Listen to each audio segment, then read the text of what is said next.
That's right. It's Cult of Collectors time. We're almost fully back. Lauren is not going to be here tonight, but we're almost fully back. And we're finally going to give away for tonight's giveaway, in case you didn't see anybody's post on all the socials. We're finally, our good friends over at Valoria Video provided us with a brand new copy of Obsession on 4K. And we've been trying to give this thing away for almost a month now. And we're finally here. We're finally doing it. So if you want to get on the giveaway, just like all in the past, just let John know in the chat. He'll put you on the wheel of death. And toward the end of the show, we'll spin that wheel. And the last man standing will win this brand new copy. I'm going to put it right here for the rest of the night so you can stare at it and its goodness. Because tonight is special. We have a special guest. Before we get to that, John, Charlie, Mike, how are you guys doing this evening? Good as usual. Glad to be everything working correctly. Oh, I'm so happy to see that. I'm so happy. I'm sorry I missed last week, but I'm glad that everything was up and going. We had a little summer break, a little unintended summer break there for everybody, but we're finally back. We're rolling. And we got us a guest tonight. We're not really going to have a topic. We're just going to talk with our guest. If you have any questions in the chat for our guest, just hit them up. John will pull them up and we'll ask him. Charlie, who do we have as our guest this evening? Well, tonight, our special guest happens to be someone who directed a Disney film that I'm sure most of you are familiar with, and that is To Meet the Robinsons. Please welcome Steven Anderson, the director of Meet the Robinsons. Round of applause. Woo! Hey, guys. Thanks for having me. Good evening. Good evening. Thanks for having me. Oh, yeah. It's funny because how I came across your Instagram was actually from a friend. I'm not sure if you remember the name or not. He has you pinned on his profile. He might have gone by Bubba Bear at the time, but he goes by Bubba Bama now. Mm-hmm. Yep. Yeah. Yep. So I'm familiar with this gentleman. Okay. Yes, he is the reason how I was able to come across your Instagram. Oh, and cool. I took the chance.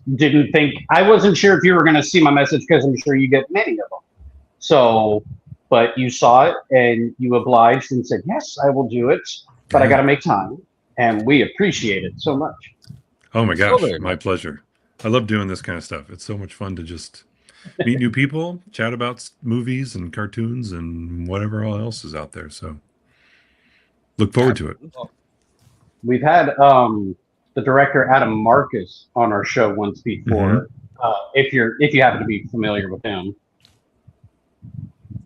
Yeah, I watched some of that episode to get myself familiar with your vibe. Okay. Very nice. Yeah, very nice.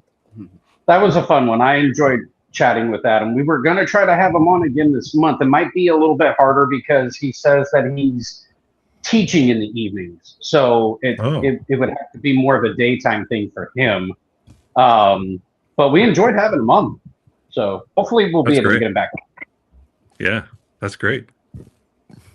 Well, take us back in time. Take us back in 2007 when you got to do that film. To walk us through how you got your hands on it, how you were able to direct it, what kind of experience that was for that one. Okay, I'll try to make this very long story short as possible. We got plenty of time. So I got the script for Meet the Robinsons in late 2002. Oh wow. At that point I'd been at Disney Animation since '95. I had been a story artist on Tarzan. I was head of story on Emperor's New Groove and Brother Bear. Nice. And had expressed interest to the studio someday. Hey, I'd love to be considered as a director. Love to do that someday. And so as Brother Bear, my job as head of story on that movie was winding down. I started talking to the studio about what my next thing would be, and they had this script that was already written. They had development executives had hired a writer, and they had written the script based on this children's book called A Day with Wilbur Robinson by William Joyce, and said, we think maybe this would be cool for you to look at, and if you're interested, develop it and then potentially direct it someday. So I mean, I was already in terms of my interest in directing. But on a personal note, the script, obviously, and the final movie as well, is about a boy who's looking to get adopted. And what the studio didn't know was that I was adopted. Different circumstances from Lewis in the movie. I was adopted as an infant. He was obviously adopted as a 12-year-old boy. But I totally got this kid's headspace, this whole idea of asking these questions. Where did I come from? Who are my birth parents? Why did they give me up? All those questions I'd been asking since I was a kid. So I came back to the studio. I said, you don't understand. It's not, do I want to do this? It's, I have to do this, because this is, I was sort of meant to do this. You understood the character piece. Yeah, I just completely got this kid and kind of saw the whole thing through his eyes. So I obviously took the job. It was about 4.5 years for me from that moment to final film. I would say it's one of the best, if not the best, experiences of my career, a highlight of my career, for those reasons I just stated. Obviously, my first film as a director, first film at Disney, the personal connection I had, but also the team, the crew that we had from across the board: story artists, writers, animators, technical people, production management, composers, songwriters, actors. Everybody was just incredible. It was such, I always felt people just rallying around the story. I think everybody really believed in it and that it was something worth telling. And I just felt that support on all sides from everybody. So it was really great. On the same token, it was also very difficult, because at Disney at the time, we had some very dysfunctional leadership running the studio, and they were rather difficult. And then we got caught in a regime change in 2006 when our leadership switched over. And John Lasseter came in and took over Disney Animation. And as I'm sure many of you know, regime changes are never a fun thing, and there's always casualties in regime changes. Thankfully, we didn't get canned. We got to make our movie, but it was rather bumpy while that leadership, changed over, and we kind of had to figure out, all right, how do we kind of rework this movie to make them happy, to appeal to what they're looking for. But all that being said, I am extremely proud of the film, and really touched that I still to this day get people messaging me on social media, emails, whatever it might be, talking about the movie, kind of like Charlie, like you had done a couple weeks ago. So to see that it's still alive. Next year will be 20 years, 20th year anniversary of Meet the Robinsons, and people have still remember it. People still talk to me about it. It's still relevant to them, and that's really special. So that's awesome. Well, speaking of the 20th anniversary, we're kind of like physical media collectors here. It was surprising that that's a very hard film to get on physical media. Is there anything in plan for any sort of anniversary release next year to kind of bring it back, or give it the 4K treatment, or anything that you're aware of, or that you're even allowed to like push for? Nothing that I'm aware of, and sadly, I don't have any say in any of that. But hopefully, there's going to be something. That would be really cool if they did something. I have no idea though. If I don't really, I guess Disney still puts out physical media, right? Or do they? They do. They do here in the States. They've canned it overseas. But here in the States, they're still doing it. I think Sony is actually doing it for them quite a bit. But yeah, they're still doing it. They're still putting out stuff. It definitely would be, especially with an anniversary. I always like it when they do things on anniversaries and not just willy-nilly, you know? Yeah. But it would be cool. It would definitely be something. It'd definitely be something to see. I should. I'll start poking around and see if I can. There you go. If I can stir some activity. Tell them you want to put your hands back on it to do a 4K transfer of it. So yeah, we know to do the artwork for you. Yeah. Really cool SteelBook. Yeah. Well, as a physical media nut myself, in particular, special editions of laser discs and DVDs, all you know, going way back. The fact that I got to be asked to do a director commentary for the DVD release, the original DVD release, to me was like, oh, I've arrived. I get to do a commentary. That was so cool to me. So that was really fun. I know it may sound silly, but it's those little things that you know, because I was such a voracious consumer of director commentaries.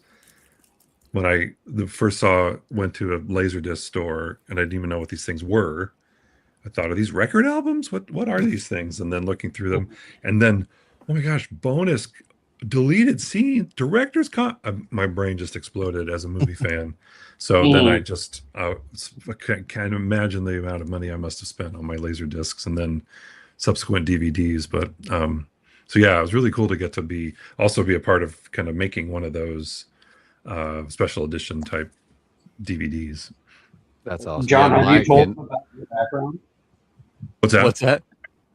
John, did you tell him about your background with with your Laserdisc and all that stuff? You know, whether if it was like technical work or, like you said, Laserdisc or whatever it was. You have a certain background.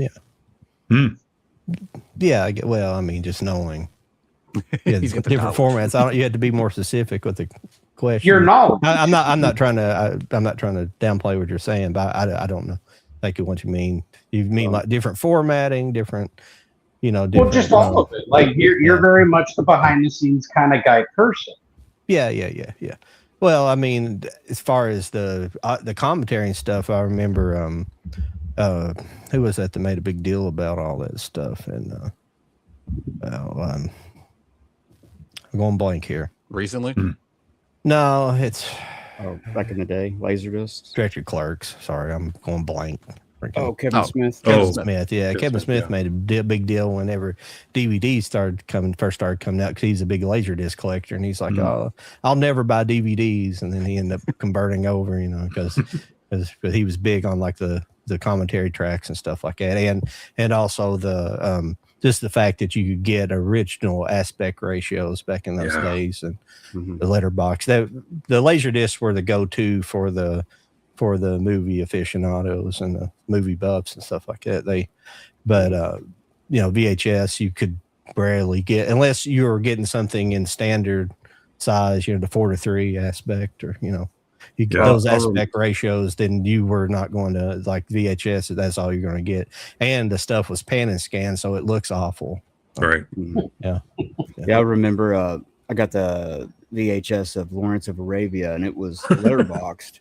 Back in like 92, 93 or something. I was like, wow. And then I rented like The Killer, the John Woo film, and it was letterbox. I was like, oh yeah. Yeah. Because it was so cool, because it was like you just didn't have it. Every once in a while TV would show something, but I was a Laserdisc consumer back then in the original days, and it was so cool to go into a store and just have all these things. They were so expensive. Criterion would have like $99 for a big deluxe release or something. Yeah, $99 way back then. That was just like insane. Yeah. Mike knows more about the Laserdisc because he was actually collecting them when they came out. I didn't collect them until about 10 years ago. I kind of. Jody started. I'm like new to the game. I just started my Laserdisc collection like a couple of months ago, and I've gone in so hard. it's quite embarrassing, to be honest with you. I've gotten I found a listing on Marketplace. A guy was selling for a family member. He sold a Pioneer disc player, and I think it was like 170 movies for like $300. And I was like, okay. And so I guess I'm getting into laser discs. And man, I should not have opened up that box. It's been a wild ride.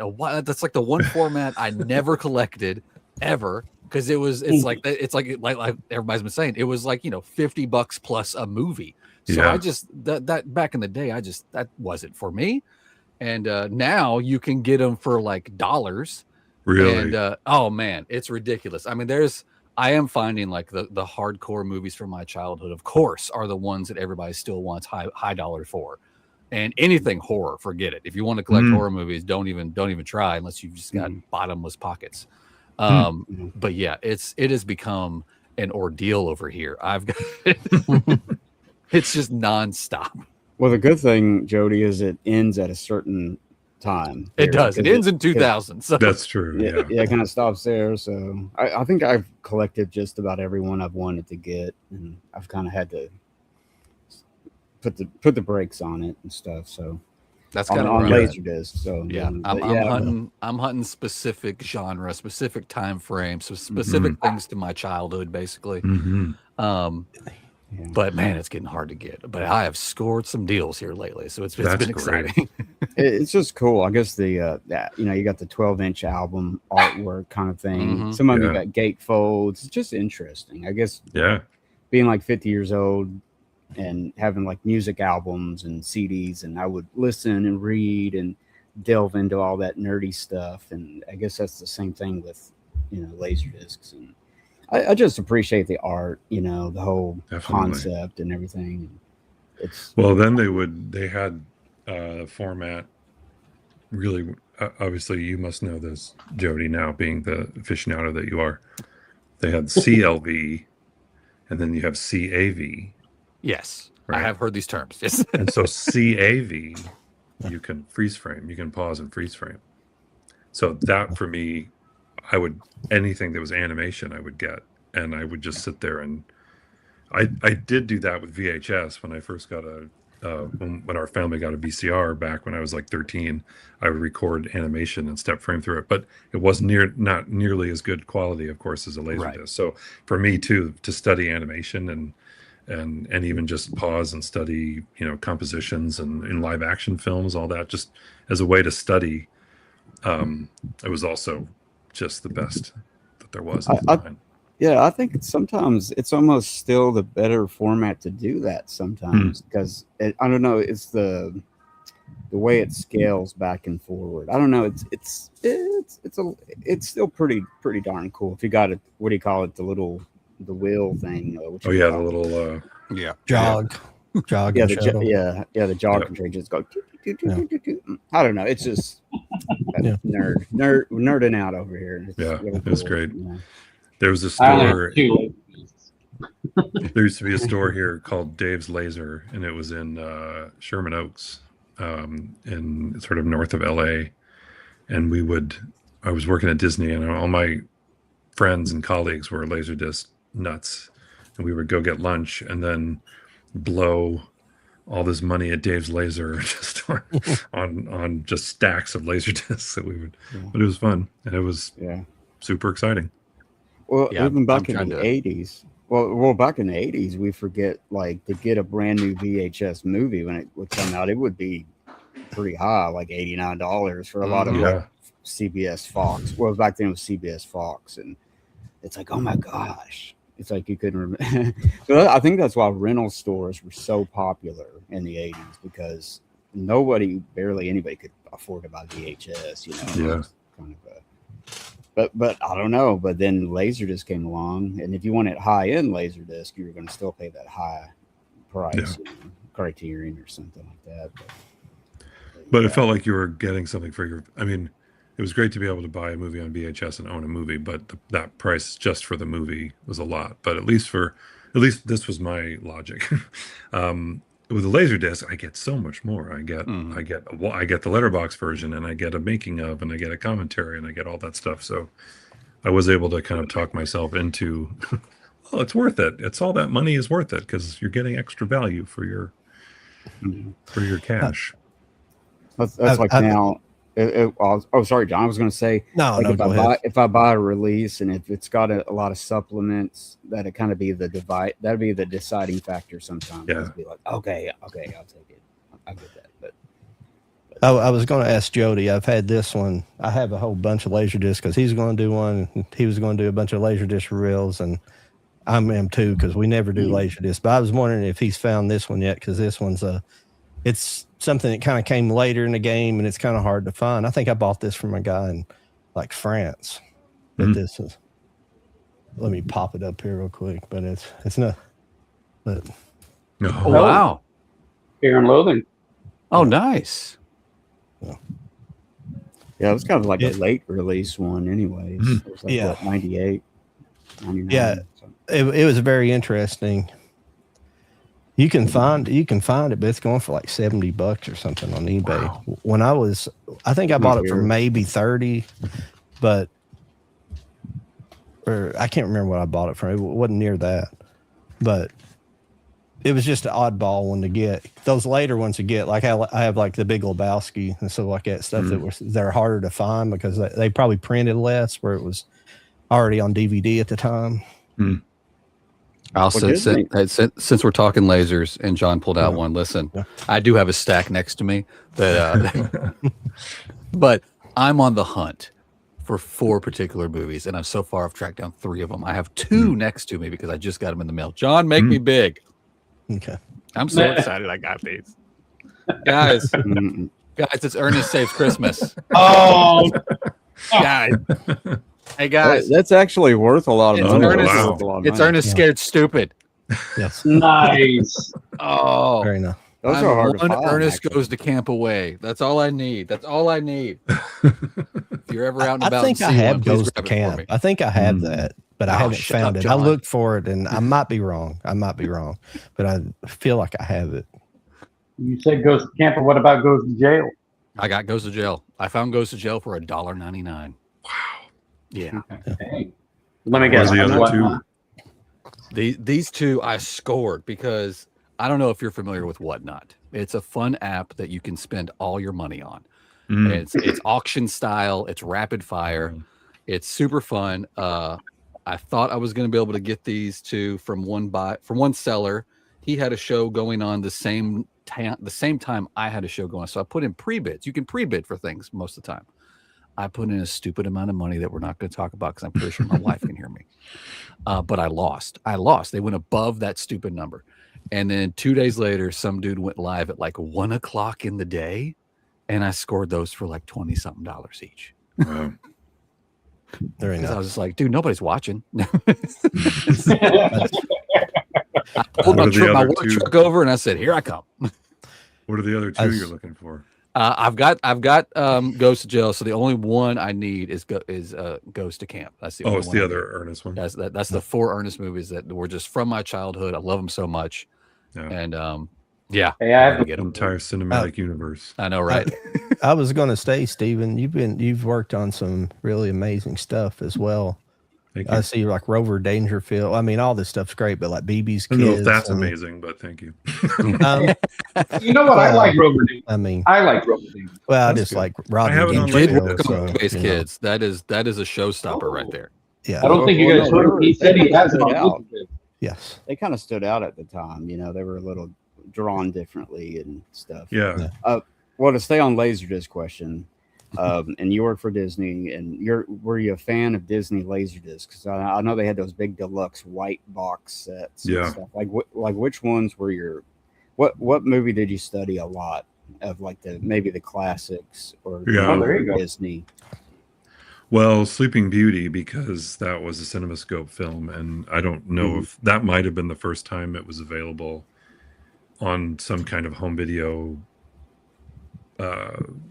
format in its original aspect ratio. So that one, I mean, other than seeing a re-release in the theater, that was probably the first time I'd seen it in CinemaScope since then.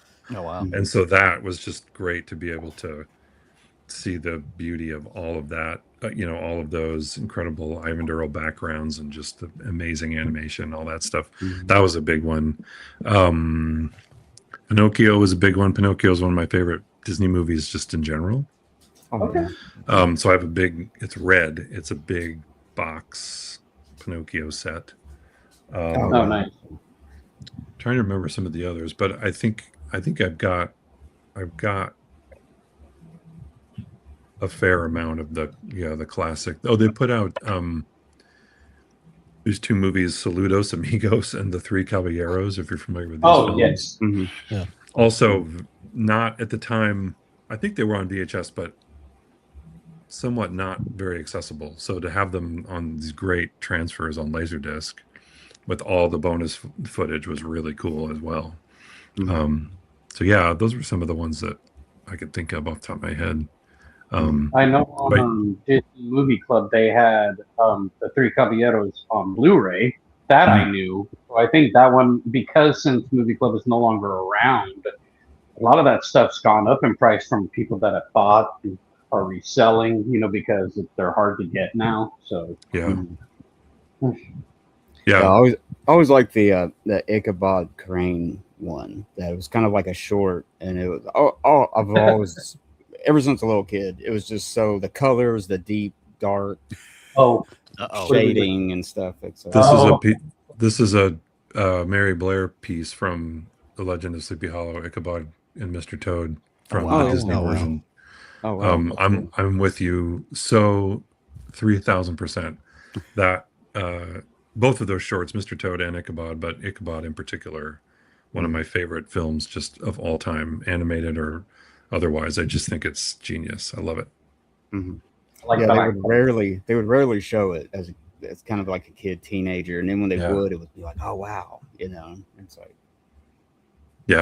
it always just grabbed you, it's just like, and it always didn't know much about it, you know what I mean? Like they would show it, but you didn't see it like in the you couldn't rent it, and you just didn't know much about it. It was kind of mysterious in a way because you were younger and you couldn't just look up the internet now and look it all up.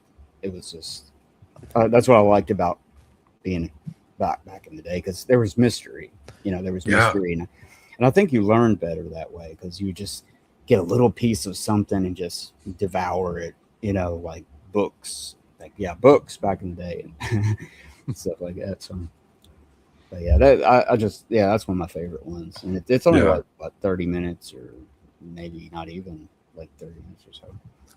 Yeah, I think it's brilliant. I think and for Disney, they definitely went for the spooky. I mean, it's not, obviously it's not a horror movie, but for Disney, there's some scary stuff in that. And but to your point about, discovering things when you're a kid and kind of helping, opening your mind up to things when you're a kid. I was a very sensitive kid, so if it was too scary, I would not have been able to watch it. But I actually loved it. I thought it was the right amount of spooky, the right amount of scary. So I love that they just sort of embrace that aspect of the story. Yeah, it's funny because when I was 5 years old, I'm watching Nightmare on Elm Street. Oh yeah. Do we have any questions in the comment section, Sean? Not at the moment. We just have comments. I did want to shout out everybody in the comment section. I haven't done that yet this evening. Having a little bit slow. And let's evening. recap. Let's recap while we're here, please. Tell John if you want on the wheel. We're giving away Obsessed 4K this evening from our good friends at Valeria Video. That's going to be our giveaway. Here, hang on. I didn't know I was going big screen. There it is. Yeah, I want on that wheel. Yeah, Charlie wants on the wheel. I don't have it. I can't buy anything at the moment. Charlie gets to like number 3, and then he gets kicked off every time. I know. Every time. Well, tell us about your coming up in the animation and how you scored. It seems like I think working for Disney it'd be like the top tier animator job. So kind of walk us through how you got into it and how you ended up landing there. Great. Yeah, I was always a Disney fan. I had a very steady diet of Disney everything when I was a kid. So that was the thing also that kind of sparked my interest in drawing. There was something about seeing Disney movies or animation on Wonderful World of Disney or whatever it was that made me want to try to capture that somehow on paper. The characters, I just loved. I connected so strongly with the Disney characters, the Disney appeal and the design, and just the way they're animated. So that kicked off a love of drawing, art, film in general, animation, but also just movies in general.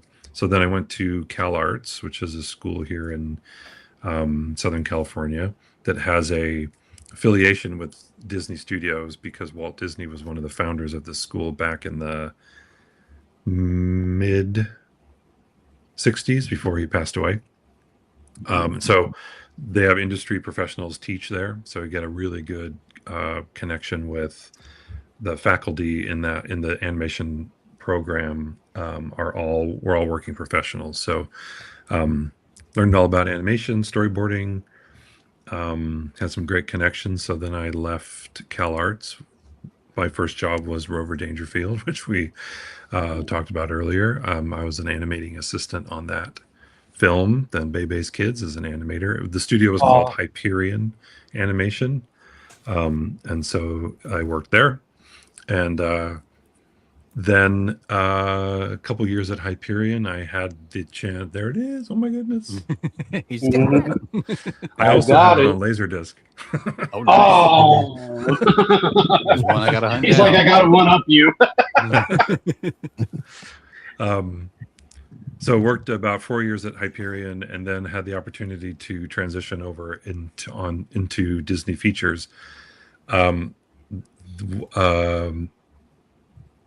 One of the directors of Tarzan, his name is Kevin Lima.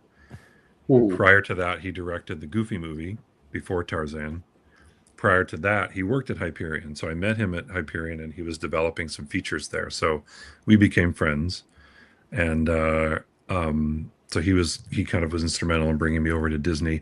Also, the other director, his name was Chris Buck. He was my animation teacher at Cal Arts. So I had the connection with the two directors of Tarzan. And so I was able to jump over to Disney and work on Tarzan. Nice. That's awesome. It was pretty cool. Mm-hmm. It was a pinch me moment for sure for me as a Disney kid. Yeah. I was going to say my son is 20 this year, and he was a big fan of the Meet the Robinsons, for example. Oh, great. He came across it later on when he was like 5 or 6 or something. And of course, like when you have little ones and they want to watch it all the time, they want to watch it all the time. So you become like really versed in it and everything. So, but I was going to say 2000. Oh no, it's fine. Actually, it was a good one. It was an entertaining one. It had to be that one and not something else. So, but that was kind of like a good time in animation because you had DreamWorks was pretty big. They were pretty prolific then because you had all these different things they were putting out and stuff. And I mean, was there a lot of competition with them at the time? Because I don't know if they're like as big. Maybe I'm out of the loop with them, but I don't know if they're not as prolific now as they were, because they were just putting out so much cool stuff. Yeah. And then they like came across the Minions or something, and that was it. They just did Minion stuff, or no, they didn't. No, they didn't do Minions. That was another studio, but I don't know, it becomes a blur after a while. They kind of do, because the guy who runs Illumination, who does the Minions movies, now runs DreamWorks also. So there is you're right in kind of connecting those two, because the same guy, Chris Meledandri, is runs both studios. So there is a connection there. Yeah, it was very competitive. There was Disney DreamWorks. There was also Don Bluth had a studio that was making movies pretty regularly. Ralph Bakshi was making films. Like Cool World had come out a few years before, actually the same year as Bebe's Kids. There was a film called Fern Gully, The Last Rainforest, that was also around that time. There were a few big studios, but then there were also smaller productions that would gear up and make features. So it was a lot.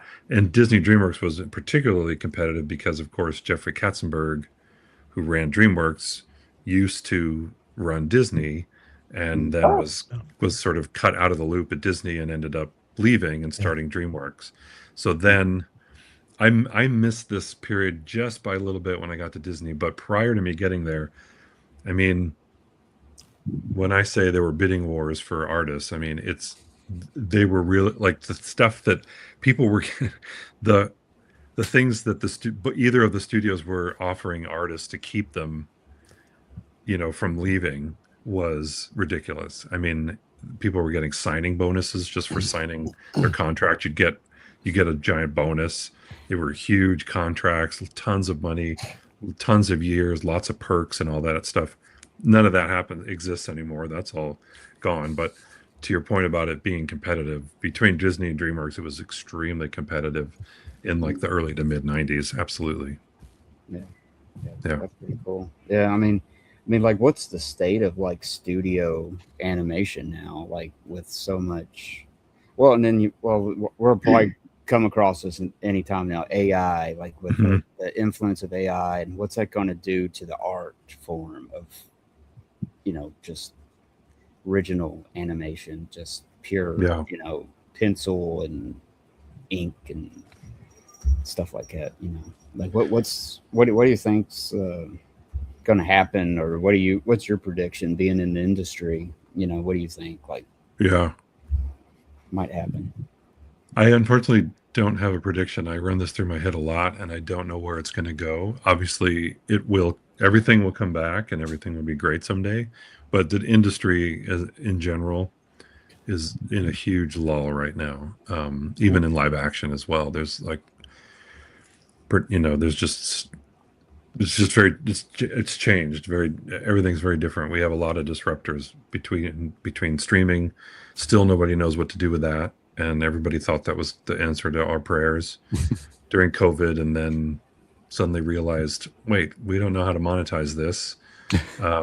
We got a little carried away and we put too much effort into that. Now we're going to pull back. Mm-hmm. And then AI is another big one too. And neither of those things there's no precedent for either of those things. So I think the biggest challenge is, it will come back, but we can't predict what it's going to look like because we don't know what these things are yet. Yeah, I hear. So it's a little weird. I hear Guillermo del Toro all the time say, fuck AI, basically. And then Nolan is always talking about the importance of physical media in itself. Yep. And of course, being collectors, we always talk about it too, because just as an example, now the movie you've directed is now considered somewhat of an out of print, and kind of getting hard to grab now. Yeah. And unless you have it and you try to stream it, but say they don't have the license anymore or something, you kind of are screwed unless you own it. Yeah. We were going to give a copy of Meet the Robinsons away, but we couldn't find one. we couldn't find it. I was like, I'm good with the used one, guys. I'm looking anywhere. Wow. We couldn't find a sealed copy pretty much. Sealed with a slip cover or something like that. That'd be right. Awesome. Yeah, I think that's kind of a new brand of evil to me, is this notion of studios. I mean, particularly it's been Warner Brothers recently deciding, you know what? We're just going to take all the Looney Tunes off of HBO Max. Mm-hmm. Sorry. Or we're going to wipe out all these animated series. Sorry. Or we're going to make a movie and then decide, you know what? We'll make a higher profit if we just write it off instead of release it. So we're just not going to release it. We're just going to dump it and write it off. Girl. I can't. That to me is like, I don't know what to make of that. That's I can't mark my head around that. I think what Disney should have done was, I think what Disney should have done is not started Disney Plus their own and just sold their stuff to Netflix, and it kind of helped out Netflix and Disney instead of having this big war, and instead it had more of a consolidated, because they spent so much money on their infrastructure. Now they can't make up just like going back to what you said, they can't figure out how to monetize it. Yeah. And also what they figured out goes back to, like Charlie and you were talking about, physical media. It's just, that's how a lot of these failed movies. I just watched a video on YouTube last night for Grandma's Boy, the Adam Sandler movie. It came out when it was a really good movie, but when it came out, it kind of flopped. It only made $5 million. It had like $8 or $10 million. It had a small budget, but it made $100 million in DVD sales. Mhm. So it was, yeah. So they tried to go into streaming and fall away from physical media, and they learned real quick. That's why a lot of people were saying back in the late 2010s there that physical media was dying, and it kind of was, because the big companies had started to pull away, but then they realized around COVID, it's like, oh no, we're losing money hand and fist. Why are we doing this? And I think they may have figured out that it was physical media that was making up these margins that they were losing at the box office. Something could become a cult hit and make a ton of money on the back end. So I think we're in a really kind of cool spot right now, because I think all the studios went all in during COVID for streaming. And I mean, you saw your big retailers, Target, Best Buy, they all dropped physical media. Now, I mean, honestly, I live in a semi-small town in Middle Tennessee. I can go either direction less than 20 miles, and I've got 2 to 3 brand new small mom and pop owned video stores now. Oh, really? And I'm like, this feels good. Like, I've been to both of them. It feels like stepping back in the day. Yeah. I think it's coming back. I think everybody's tired of not knowing where to go to see a movie on streaming, not knowing when it's going to be there, when it's going to disappear. Yeah. We were sold this bill of goods, ditch that high bill cable bill and go streaming. Well, now streaming, in order to get all the movies that you could just go buy one time and be done with it, you've got to stream several different services. And now you're triple what your cable bill used to be, if you even remember what your cable bill was. Yeah. And we've got a question here. Yeah, go ahead. I'm sorry, were you finished, Jody? I apologize. So. I'm pretty much wrapped up. I'm just psyched for physical media. Yeah. We got a question here from Good Day with Jay. As a story artist on Tarzan, what was one of the trickiest storytelling or character moments you worked on, and how did the sequence evolve from the early boards to the final film? I would give a answer that not necessarily was something specific, a specific sequence I worked on, but just as an overall thing for the movie. I think I'm not alone in saying that in the final film, the animation, like Tarzan as a character, is really dynamic and really interesting. The way he's animated, the surfing down the trees, and the way all the animators got all the animalistic kind of behavior, curling the knuckles and furrowing the brows like a gorilla, or running like a cheetah, or they brought so much specificity to his body language, because he's a nonverbal character, and that animation just sold that, made such a visual and physical statement with that character. Well, the challenge with storyboarding is we're not animators, and so there's only so much of that kind of thing that we can get in our boards, because storyboarding was really about just simply telling the story and then giving it to all the other production departments, and they're going to make it sing. So for a couple screenings in the development of the film, when it was all in storyboards, Tarzan was the weakest character in the whole movie, because the other characters were talking, and we could board that, and we could do that, and we were still drawing Tarzan, on all fours with knuckles curled and all that stuff. But again, it's a story sketch, and it's not animation. It does not have the benefit of draftsmanship and of timing and of movement. And there's just nothing story artists can do to achieve that, or to replicate that. So it wasn't until animation started getting cut in that we all went, oh, wait, ooh, wow, he's really cool now. He's really interesting. He's really unique and different, totally different kind of Tarzan than what we've ever seen. So it's really the power of those animators, those actors. They just brought that character to life. And again, sometimes we hate to admit it as storyboard artists, but it's like, yeah, we have limits. There's only so much we can really do. And storyboard versions are just a work in progress. They're just a placeholder for the production departments. Yeah. Does that make sense? Yeah. Yeah. Yeah. I just remembered. I know I forgot about this a minute ago when we were talking about Laserdisc, but there was a pretty cool Laserdisc of Beauty and the Beast, and it was just it was the sketch one. You know what I mean? Yeah. Like it was like pencil. The whole thing was like pencil, like it was a work in progress or something. Yes. I thought that was pretty cool for the time to put something out like that. Yes, that's right. That kind of gives somebody that wants to be an animator kind of like, wow, okay, take all the color out and the detail, and like, let's look at, it was.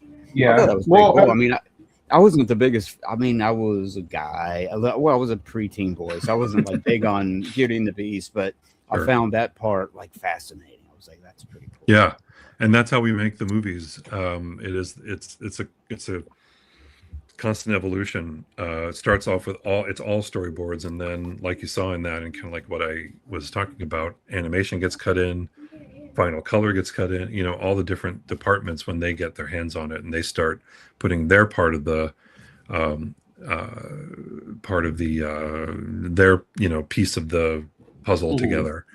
Then that keeps getting cut in. We use these work reels as the movies develop. So that was also kind of cool for people to see.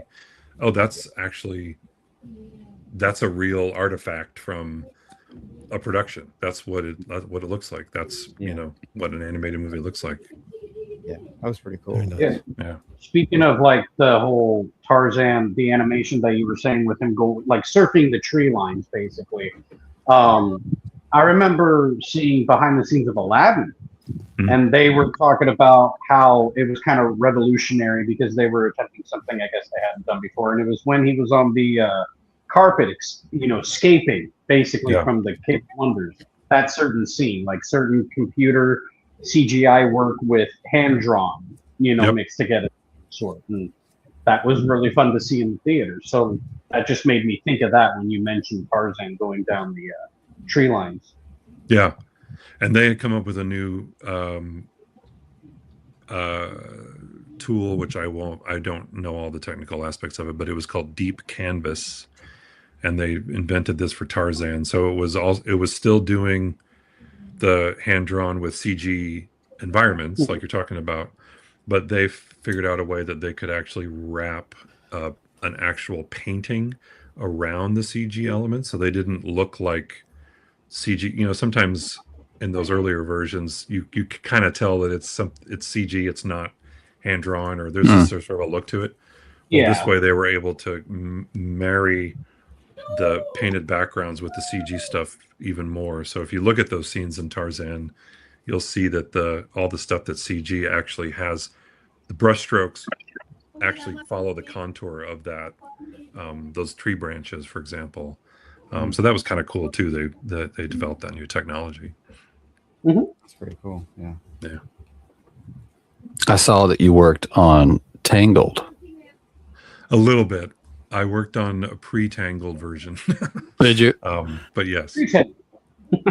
That and I forget what they call it. That horse in that movie. Yeah. That's my favorite character of all time. It's like, yeah, that was facial expressions on that. That was interesting. That was an interesting movie. Yeah. I'll give a shout out to my good friend. His name is Mark Kennedy, and he was the head of story on Tangled, among many films at Disney. He was one of the storyboard artists on that film. He did most of he kind of developed Maximus in storyboard form. He was also an animator years prior, so he uses his animation knowledge in his boards, and he really kind of laid that foundation of Maximus. All that, almost like a dog, like the way he kind of almost acts like a dog, sniffing the ground and all that stuff. That was all Mark, and he did that all on his board. So, kudos to Mark Kennedy. That's awesome. And we were talking about movies that we watched over and over again with our children. Bolt was in my house. Oh yeah. That was on repeat for quite some time. Yeah. What a fun movie. I was getting ready to say, I'd say many of those movies you probably know by heart. Yeah. Some of them, it was weird because like Bolt and Tangled, for example, some of those I got a credit because I just came in to help out for a couple months with some boards. So most of I don't think anything I did, certainly not in there's nothing that left of mine in Tangled because it was a totally different version of the movie. I don't think most of what I boarded in Bolt is even in the movie anymore. Same with Frozen 2, Moana. The one that I have a sequence in that's actually still in the movie is Wreck-It Ralph. That was one that I actually got sequence in the movie, even though I only worked on it for a couple months. I was gonna say, out of the list, Wreck-It Ralph, I remember watching and it might be on the disc, but like pre-storyboard, that was a totally different movie at one time. Yeah, they were going off on a whole other adventure that never even came to the film. Yeah. I don't know how much they talk about it in there, but it was actually a completely different director. Oh wow! Once upon a time, who pitched his idea. It was called Joe Jump, and he was almost more like a Pac-Man kind of character. So he was a little graphic kind of guy. Totally different movie. And then the studio took it from him, gave it to a different director who turned it into basically what Wreck-It Ralph is now. But yeah, it started life very different, which some of the times that happens with these movies. Oh yeah. I was going to ask you, like, you know, we usually stay and watch credits at the theater, and then nowadays for a hidden something, you know, afterwards. But there's so many people credited. Like how is that? Like, how do they break that down? Like, how do people get compensated? Because it seems like there's like 1,000 people in the credits now. During anything with computer stuff anymore, that's, you know, a lot. But sometimes you just see like 20 minutes of credits, and it's like, man, that is a lot of people to make this 2-hour movie. You know. Yeah. Some form or another, they did something. You know, like. Yeah. Well, the cool thing about Disney animation, still to this day, knock on laptop, we still do everything in our building. We're one of the few animation studios left that is referred to as a vertically integrated studio, meaning from the germ of an idea to the wrap party, it's all done in our building. So most of the people on those credits are full-time employees of our studio. Some of them aren't. Sometimes we bring in people to kind of help in a crunch. So they're would be called like run of show. So they just are hired for that particular show, and then they would move on to other things. Obviously, people like actors, composers, they just come on for a short period of time and do their part of it. So they're not full-time hires. But basically, all those people that you see, for the most part, are employees. They're Disney employees, and so that's their day job. Mm-hmm. That's really cool. Yeah. That's cool that they still do that. Yeah. Excuse me. Oh, excuse me. I was coughing. Jay had another question here. He said, was there a scene or idea early on in Wreck-It Ralph that got dropped or heavily reworked that you still think about? I'm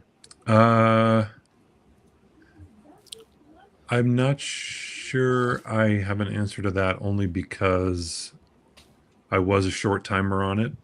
And so I don't remember a lot of the different iterations. I mean, other than what I was just saying, like the drastically different version, there was that. But well, there was there was a version at one point where King Candy, spoiler, was not like that. What was his name? I forget there was a reveal that he was actually another villain. Oh yeah. I can't remember the character. I can't remember. I can see his face, but I can't remember what they called him. Yeah, he was a racer in another game or something like that. That was not always in there. It was just King Candy was just King Candy. So there wasn't that kind of villain reveal. But that's about all I can think of. Been moments since I've watched Wreck-It Ralph. I was going to ask a question about directing Meet the Robinsons. Like, you'd have to go in and direct the voice cast, right? Mm-hmm. Basically, on how to deliver the line. Like, it has to be like said this certain way. What was that experience like, and what are some of your best memories from it? I mean, we were kind of, as I hinted at before, and not to make everything a love fest, but so lucky with the cast that we had, because they were all, hey, Ian, they were all just great collaborators. What I really love out of what I think works great for animation is when you have people, not exclusively, but I think actors that have a theater background or some kind of sketch comedy or improv background work great for animation, because they're used to creating big performances. They're used to projecting. They're used to creating very sharply drawn characters, sometimes extreme, like in sketch comedy, they're really broad kinds of characters. So those actors were great. Oftentimes a great actor, a great cinematic actor, is not always a great voice actor, because they're using their body. It's like the opposite of Tarzan that we were just talking about. Those actors use their body, their physical presence, and that's where their charisma comes from. When you get them in front of the microphone and take all that away and it's just their voice, sometimes there's just not enough that pokes through. But I loved the cast. Trying to think of a fun memory. I mean, they were all great. I mean, we as you know, there's a Tom Selleck joke in Meet the Robinsons. You know this joke, and we actually cast Tom Selleck to do a role in the film as sort of an in-joke to that. So getting to work with Magnum PI was kind of cool as Right? a child of the 80s, as somebody who watched. And I thought I recognized, the voice. I was like, wait, is that him? That's him. So that was cool. And he was lovely. He was amazing. He was just charming and kind and just great. And I guess on the improv front, talking about actors that improvise, we had a actor named Harland Williams, who was the voice of Carl the robot. Love that dude. Harland is a freak, in the best way. Stand-up comedy, also tons of acting jobs and just incredible comedy performance. And that guy's brain is like, the way it works, I can't even fathom. So people like that, it's great, because he would do what's on the page, and then I would say, just go, just play, just screw around, and he would just like go off on these tangents. And a lot of times we would use them because they were really funny. So we'd say, hey, what he just improvised is so much funnier than what we wrote. Let's just do that. Yeah, it was fun. I was gonna say, you like work with different, like you're saying, live actors and stuff. I know Robin Williams was like such a man. He really brought Disney, like, I don't know, he really brought Disney out in the 90s, just with Aladdin and stuff. Like, I mean, did you ever get to meet him or work with him or like deal Sadly, with no. Yeah. No. Because you were talking about animated guys and stuff. He could just do whatever, just anything, broad, like you said, broad comedy and just. Yeah, and tons of ad-libbing. I mean, the Genie, so much of that was ad-lib, was just him just going nuts in front of the microphone. And, it's not required for voice actors for animation, but when you get people like that who can make it their own and kind of like filter what you wrote through their thing and spit it out in a really unique place that we would never be able to come up with that. Only that brain could come up with that. That's really special. That's what's great. I agree with that. I was about to say, doesn't and please correct me if I'm wrong, Harlan, he was the voice of King Candy, wasn't he, in Wreck-It Ralph? No, that was Alan Tudyk. Oh yeah. I seem to mix people up on that stuff sometimes. Oh, that's okay. Yeah, he's pretty cool too, Alan Tudyk. Alan Tudyk's done a ton of stuff. Yeah. Yeah. Harlan was the cop in Dumb and Dumber who drank the bottle of pee. Yeah. He's in Down Periscope and bunch of stuff. He shows up all the time on Kill Tony now. He's a guest all the time. He has a funny podcast too. Yeah. I've seen clips from it. Yeah. He was in How High? No, the No, Half Baked. Sorry, Half baked. Yeah. Yeah. Oh yeah, there yeah, you go. yeah. Oh yeah. Rocket Man. Yep. Yeah. Yeah. Wasn't it something like was it a I love that. Bubble Boy or no? It was Bubble Rocket Boy. Man, I think, or Yeah. something like that. Well, no, Rocket Man. I think it's what. It was Rocket Man where he blew up his spacesuit because he farted in it. Yeah. Right. Yeah. Right. He's a trip, man. I Yeah. was wanting to shout out Bubba here. He's in the audience. I think you've seen that when I pulled it up earlier. Yep. He had a couple of comments there. He was saying, I was say, hey, he said, hey to me and Charlie, but, there it is. I'm sorry. Said, you're amazing no matter what, Steve. Thank you, sir. Likewise. Back at you. Well, has there been any other Disney projects that you've been kind of pushing that you would like to direct it and do some more on that in the directing field of it? Employee of the month. Okay. Yeah, I mean, nothing that I could talk about. Things that I pitched that haven't gone anywhere. Nothing at the moment. I mean, I'm back with Disney. I left Disney for a couple years, but I'm back working on a new Princess and the Frog special for Disney Plus. Oh wow! Oh, nice. But I have pitched ideas and developed them for a while, and then as we all have heard our stories about development hell. They're true. So not everything survives, but I'll keep pitching and keep trying to make more stuff. You ever find the rooms that they go in to talk about making a classic animation into live action? You ever find those rooms, just put your head in and just be like, please stop.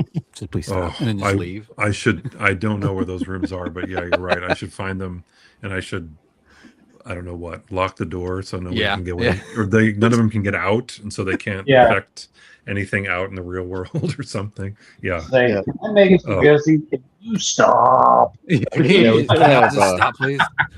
We should have had Lauren here tonight. Lauren started on that. Lauren will go off on that shit. Big proponent of against reboots, remakes, but she's a big Harry Potter fan, and she's not happy that they're doing the whole thing on HBO Max and stuff like that. Yeah, I guess I get it, but I wish we didn't rely on it so much. I wish it was more of an anomaly than the norm. Like every now and then, I mean, there's always been remakes. Do it every now and then, remake something that's interesting. But I feel like that's the only thing people do. It almost feels like these days. Yeah, the going from animation to live action seems like the ultimate. We've ran out of ideas. It's like. Agreed. It's like there's so many of us out here. Just call some of us. We can give you good ideas. Right. Yeah. Oh, I know. Then this, LA is full of them. They're running. There's ideas coming out the whatever. I mean, everybody's got an idea. There's got to be something out there. I'm kind of hoping, toward our giveaway tonight, this Obsession movie. I mean, you've got that. You've got Backrooms. There's another film I can't remember the title of, coming from these, online creators. Yeah, giving them barely any money and then bringing home triple the profits. Yeah, I really need that to be seen quickly by these studios. Yeah, and you don't need to spend Number one, you don't need to spend stupid amount of money to get a great film, and number two, you don't need to go back and revisit. Revamp all these older things. You don't just there's ideas out there. Just go find the people and give them the money. You don't have to give them tons of money. They can get it done and bring you back so much in profit. Yeah, that was a great win for original content. Those two films that you mentioned. Yeah. Oh yeah. I know that there was a movie that I personally enjoyed. I want to say either 2009 or maybe 2010, around there. It was an independent film. Not many people really would probably hear of it. Called White Irish Drinkers. I don't know if anybody here. Oh, that sounds familiar. Yeah, the guy who plays the general in Avatar, and the movies don't. He was in. He plays a dad. Kind of plays an alcoholic father. Who was kind of a jerk to his kids and things of that nature. And but it's a dramatic film. and I watched it, and of course I'm hearing the name White Irish Drinkers. I'm like, oh, what's this about? And very different from So, but it was really good in my opinion. Yeah. And films like that I'm just like, give these more room. Yeah, I agree. I saw there was a William Joyce Meet the Robinsons question that I suddenly. Yes, Oh, yeah. yes. Yep. I was Sorry, waiting for you guys to not get to done take talking. over. I'm not No, the you're host. good. Sorry. No, you're absolutely fine. I'm good. I pulled it up earlier, then you were talking. I just Okay. pulled it back down. Okay, this is Good Day with Jay again. He said, last one, sorry. He said, how much did William Joyce's book influence the final film? And what were the biggest changes you made while doing it? Right. Well, as far as biggest changes, Bill's book is a lovely, charming little story about a kid who has no name, who goes over to his friend Wilbur Robinson's house and meets his crazy family, and then goes home, spends the night and goes home. And that's really great, but we had to create much more of a story around that, so that there was more of a narrative and a structure to it. So that's where the whole time travel thing came from, the adoption thing, and trying to give a little more of a structure to that story. But Bill's book, I mean, I still have my dog-eared, post-it noted copy of it. We were constantly looking at it. Anything we could pull from the book and get in the movie, we would do. And there is stuff that we did put in there in other versions, but then couldn't fit in. Like we just continually tried to do that. And the great thing was that Bill Joyce came on to our movie. He was an executive producer on it. Oh, wow. He came on, I'm going to say, like a year into our development. Once we finally got the green light to go into production, we brought him on. And he was a hugely positive, supportive collaborator on the film. He did tons of drawings for us for time machine ideas, future city ideas, character ideas. We would send him our designs. He would draw over them. He would send us his designs. We would draw over them. He came out. He lives in Shreveport, Louisiana. He came out, I think, to LA for most of our screenings. Whenever we had our big kind of workshop screenings for our studio, he was there, and he was giving us notes, and we would brainstorm with him for a while after that. So he's very involved, and we did everything we could to be as faithful as possible to his book. Again, we had to make a movie out of it, so there's always going to be adaptation. It's just inevitable. But yeah, it was very, very important to the development of the story. And I want to say that this is my fault for not saying this earlier.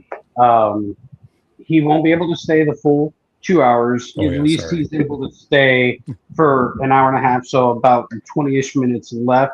So anybody who's in the comment section, be sure to ask your questions as quick as you can. Before it's time to run out. Good.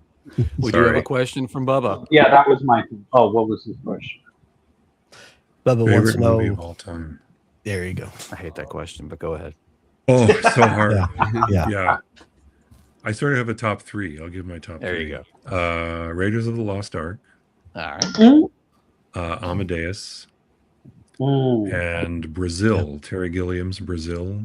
Hell yeah. Oh, I have so many more. It's really hard to say one over the other. Those are sort of like, I'll put those all kind of in my top three.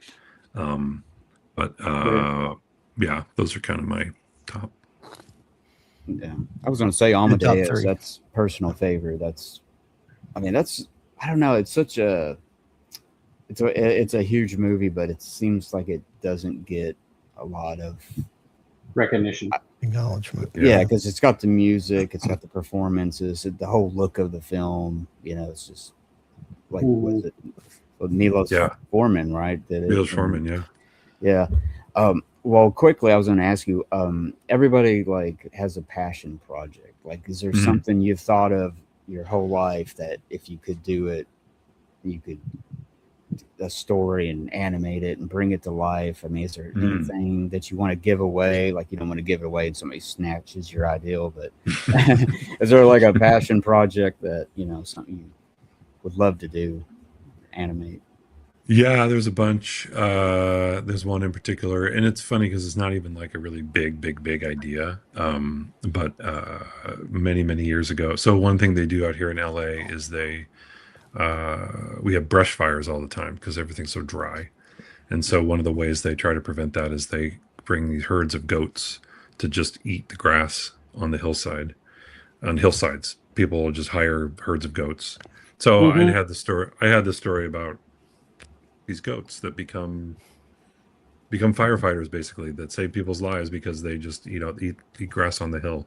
It's a very simple idea. It's a little more like a Dumbo or a 101 Dalmatians kind of idea, which I really love those types of movies. So this idea would be more simple plot, just a very character forward story,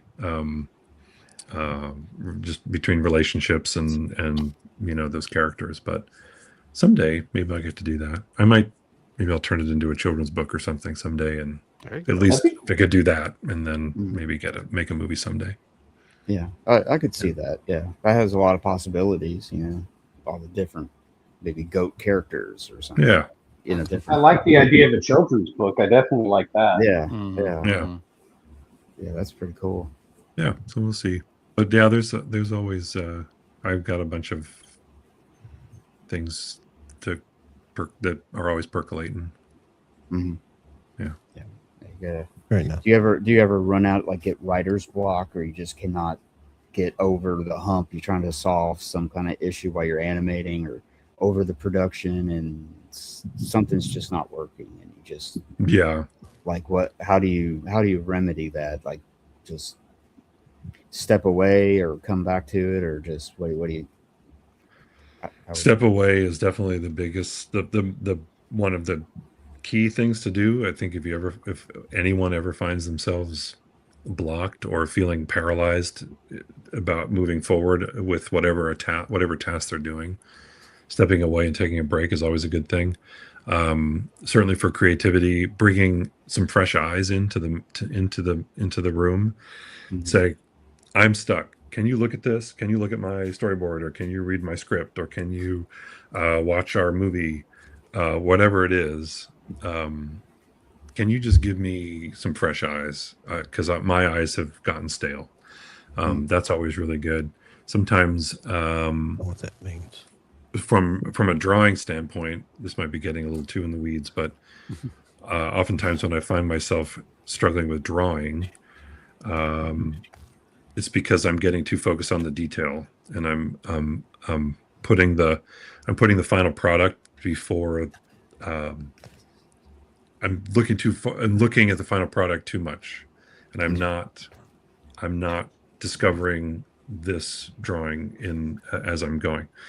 So a lot of times, if you're drawing with a pen, get a fat Sharpie and start drawing. If you're drawing with a fat Sharpie, get a really fat marks a lot and draw with it. If you're drawing with a pencil, get a pen instead. Sometimes changing up your tools, and even if even that could be writing, that could be acting, that could be whatever. Just making a change in process oftentimes kind of blows the dust off your brain a little bit and goes, oh, okay, I kind of can recalibrate. Because a lot of times with drawing, it's because I'm getting too noodly. And if I go up a size, or if I'm drawing digitally, if I take the brush thing and I just put it all the way up to the fattest setting, I can't noodle. I can't detail. I can't get into the detail because I just physically can't, because the brush is too fat. It forces me to think simply and think clearly, think about the big picture. Once I can figure that out, then I can go in with a finer tip brush and get into the detail. But my brain is going too far ahead too fast, if that makes any sense. Sorry, that was a big yeah, well, that's like everyday life sometimes, you know. I think it does apply. You know, like, you just need to relax and maybe, like you said, step back a little bit and just kind of like, okay, unplug for a second, and then that makes sense. Yeah, that's pretty cool. Yeah, they say just breathe.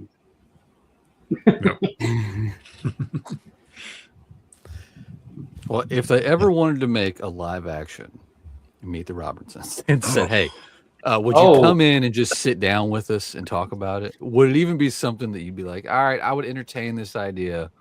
Let's chat," or just be like, "Why don't y'all just let me make a sequel animated?" Yeah, I mean that would be my preference first. Right. Would be can we stay in animation? Maybe. Yeah. But yeah, if I was invited to brainstorm or give ideas or give feedback on a script or something, I would absolutely do it. I love these characters. I love that world, and I would love to continue to play in that sandbox. So for sure. Yeah, word around town is we're going to get a live action Jetsons here soon. So maybe if that That's shows true. success, they might come knocking on your door, be like, "Hey, how about that?" Yeah. Hey, I don't know. I mean, Speed Racer. Stone, so What how do you feel? Because I'm a big fan of anime. But how do you feel about that? And how do you feel that that's affected the American animation market? I mean, I think it's great. I'm all for anything. All entertainment is great, and I love that there's something for everybody.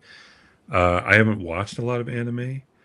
The closest, I mean, I'm a huge fan of Miyazaki, so I've watched his movies. That's about as close or as anime adjacent as I've gotten.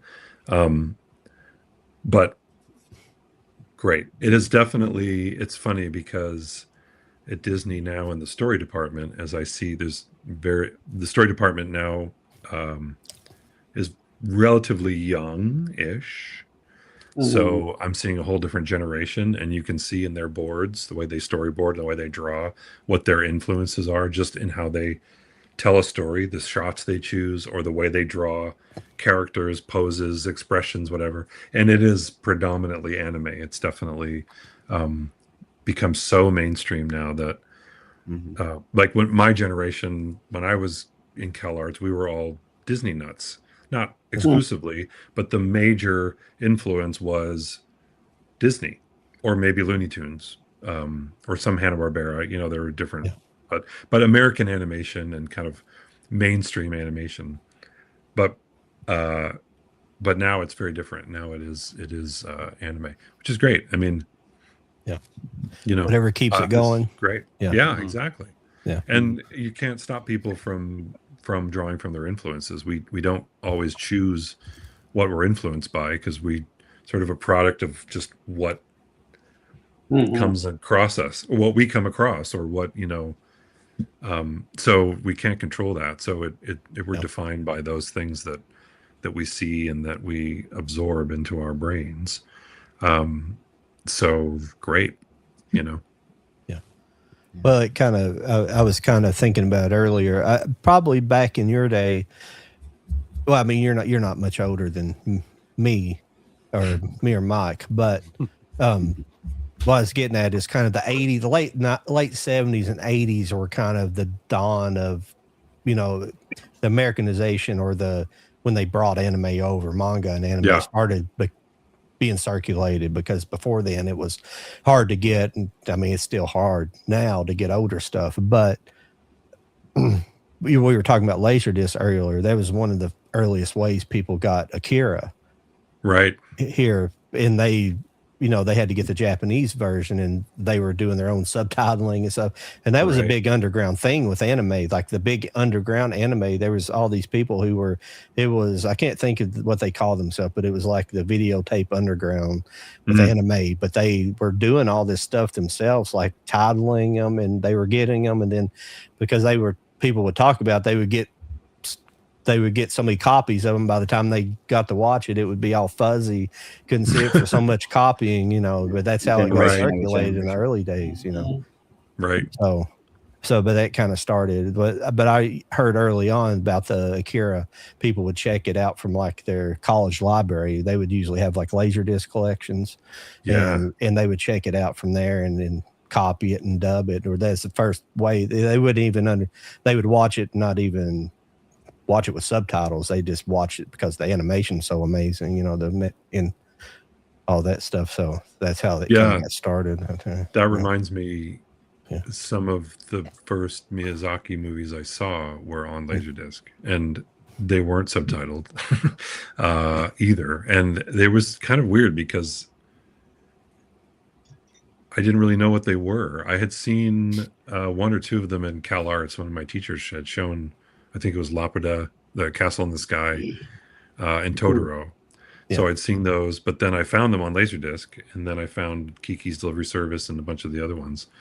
And yeah, for many years, my wife and I would just watch the Japanese versions and kind of go, well, it's so the storytelling is so great. You can sort of, I kind of know what's going on. So other than the nuances of, and subtleties inside the dialogue, I can still enjoy this. I can still watch it.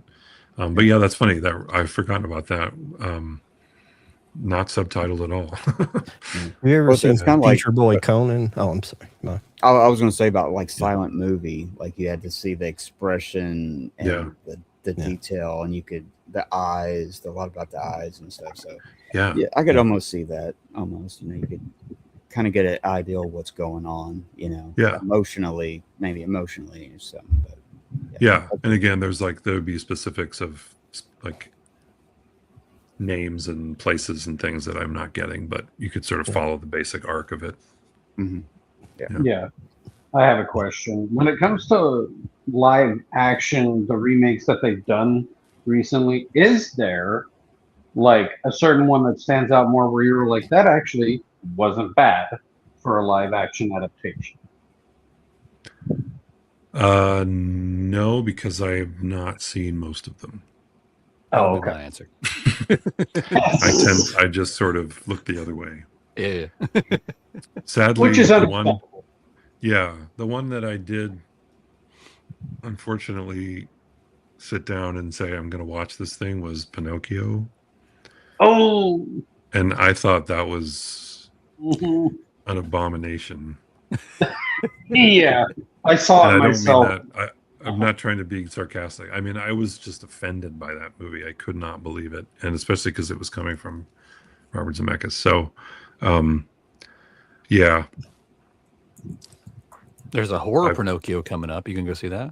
Oh yeah, I've seen the Guillermo del Toro was pretty good though. The whole horrification of Disney now too. We're getting. Oh, I know, isn't it with great? All that whole series of Winnie the Pooh. Screamboat. Yep. Yeah. There's going to be like a collective like Avengers movie too. So like they're going to bring them all together into this one big massive movie. Oh. Yeah, it's going to be But they called it the Pooniverse. It's the Pooniverse. What did you think about the Guillermo del Toro Pinocchio? I thought it was pretty good. Yeah. I've only seen parts of it. I didn't see the whole thing, but I loved the look of it. It's weird. They came out. I think they came out the same year. That's weird. They did. Yeah. Yeah. Oh, the Disney live action Pinocchio. Yeah. Live action Pinocchio. Yeah. Yeah. No, I was mentioning earlier. Future Boy Conan. Have you? I think you shook your head yes, but you've seen that. That's Miyazaki. I've heard of it. I haven't seen it. No, it's good. It's its first it's a series. So it's it was actually a TV series. So it's really good. We're getting close on his leaving time. Was there any more questions in the chat, John? Bubba had a couple for you. He said, "What was your favorite character from Meet the Robinsons?" Definitely Lewis, just because I relate to him so much. I just really got that kid. Yeah. I wrote and boarded a lot of his sequences as well. So feel very much kinship with Lewis. Nice. Yeah. Mine's the T-Rex. Good. Good. Every character needs a fan. I do like when he's on his back kicking, when they look over at him and he's like on his back. That's after he's kind of been defeated, after he's mind control is over with. He's over like kind of on his back on like kind of a cat on the back. Yeah. It's kind of funny. Yeah. I love that movie. I mean, hell, it's in my collection. Of course I'm gonna love it. Hey. I And I appreciate can't it. say I do have a 3 coming up on 4-year-old. She sat down and she does not sit and watch things, but she did sit and watch the movie from start to Really? finish. Wow. It was great. She was That's glued amazing. in. That's incredible. Nice. I'm so happy to hear that. Yep, it's still getting the kids. It's still getting them. Wow. Love it. I mean, that's all we can ask for, is that at least it holds somebody's attention. The movies That's that we right. make. No matter how old, no matter how young. Exactly. If you've touched one person, That's you've right. done your job. Exactly. Totally agree with you. Thank you, Stephen, so much for joining us this evening. Hey, thank you guys. It was really fun. This Yeah. was great.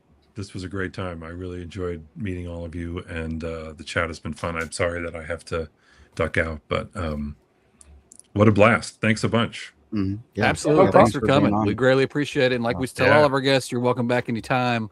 I would love Especially that. when you got some new projects you'd like to announce. Come on by and we'll chat Great. about them. I'll bring my stack of Laserdiscs next time. No, we'll do it. Excellent. I'll be prepared. Definitely. That'd be kind of cool. Yeah. We'll make it a Laserdisc show. Yeah. Okay. Yes. Let's do that. There we go. I love that. Oh my gosh. That'd be so All much right. fun. Thank you, Stephen. You have a good one. Thank you. Thanks, Yeah. guys. Thanks, everybody. Yeah. Have a good one. All Well, that right. was fun. That was fun. Yeah. That was a lot of fun. That was a lot of fun. If you're just joining Yeah. us, we just said Yeah. goodbye to Stephen there, but we are still doing the giveaway. We got a Yes. giveaway tonight. We got Obsession 4K. Tell John you won on the wheel. If you're watching us on Instagram, which fun fact, I forgot to press go live. If you're watching us on Instagram, just tell me you won on the wheel. We were sitting there, we were like a good hour in. And I was like, oh shit. So you missed our guest, my bad. But if you're watching on John's Instagram, you saw the whole damn thing. But my Instagram, sorry, not so much. But if you want on the Wheel of Death tonight for the Obsession 4K from our good friends at Valeria Video, just let me know. We'll get you on the wheel. We probably got about 20 more minutes before we spin the wheel. How many names we got on the wheel, John? We have 9 right now. It's not bad. 9 wheel. Did you get Charlie on there? Charlie wants on the wheel. Yes, Did you get Charlie okay, is so on we got there. 9. Yes. Charlie's on the wheel. All right, good job, Charlie. I feel good about it tonight, Charlie. Yeah, I'm sorry, Bubba. I missed you over on Instagram. He was on Instagram, and I looked up, and I had like 8 messages from him over there. So, Oh shit. so I'm sorry he had to join over here for I know. So I'm bad. I was bad about that. It was a good interview. When I get listening to somebody, Yeah. I kind of forget to look over that chat. Yeah. That was a I good need to- interview. Yeah. That Yeah, was a good time. That really was. That I'm gonna say this by far was one of my favorite ones that we've done. You got me hyped on the Laserdisc. We're going to have him back for a Laserdisc show. Yeah, if you noticed, he was actually excited for that. He's like, "Hell yeah, we'll So do that." excited. He just needed somebody to talk to you about it. That's Yeah. He wasn't Yes. prepared. He was like, "Oh, my Laserdisc in the other room. I wasn't prepared for this." Oh. Hey, I only got 2, but it counts. Which 2 do you have? Do I know this? Yes, Oh yeah, you do have the Crow. and the Crow City Avengers. See, I think have I found both of those yet? I want to show this to Mike. I have. Do you have? I'm sure you have this one, Mike, but this is a good one.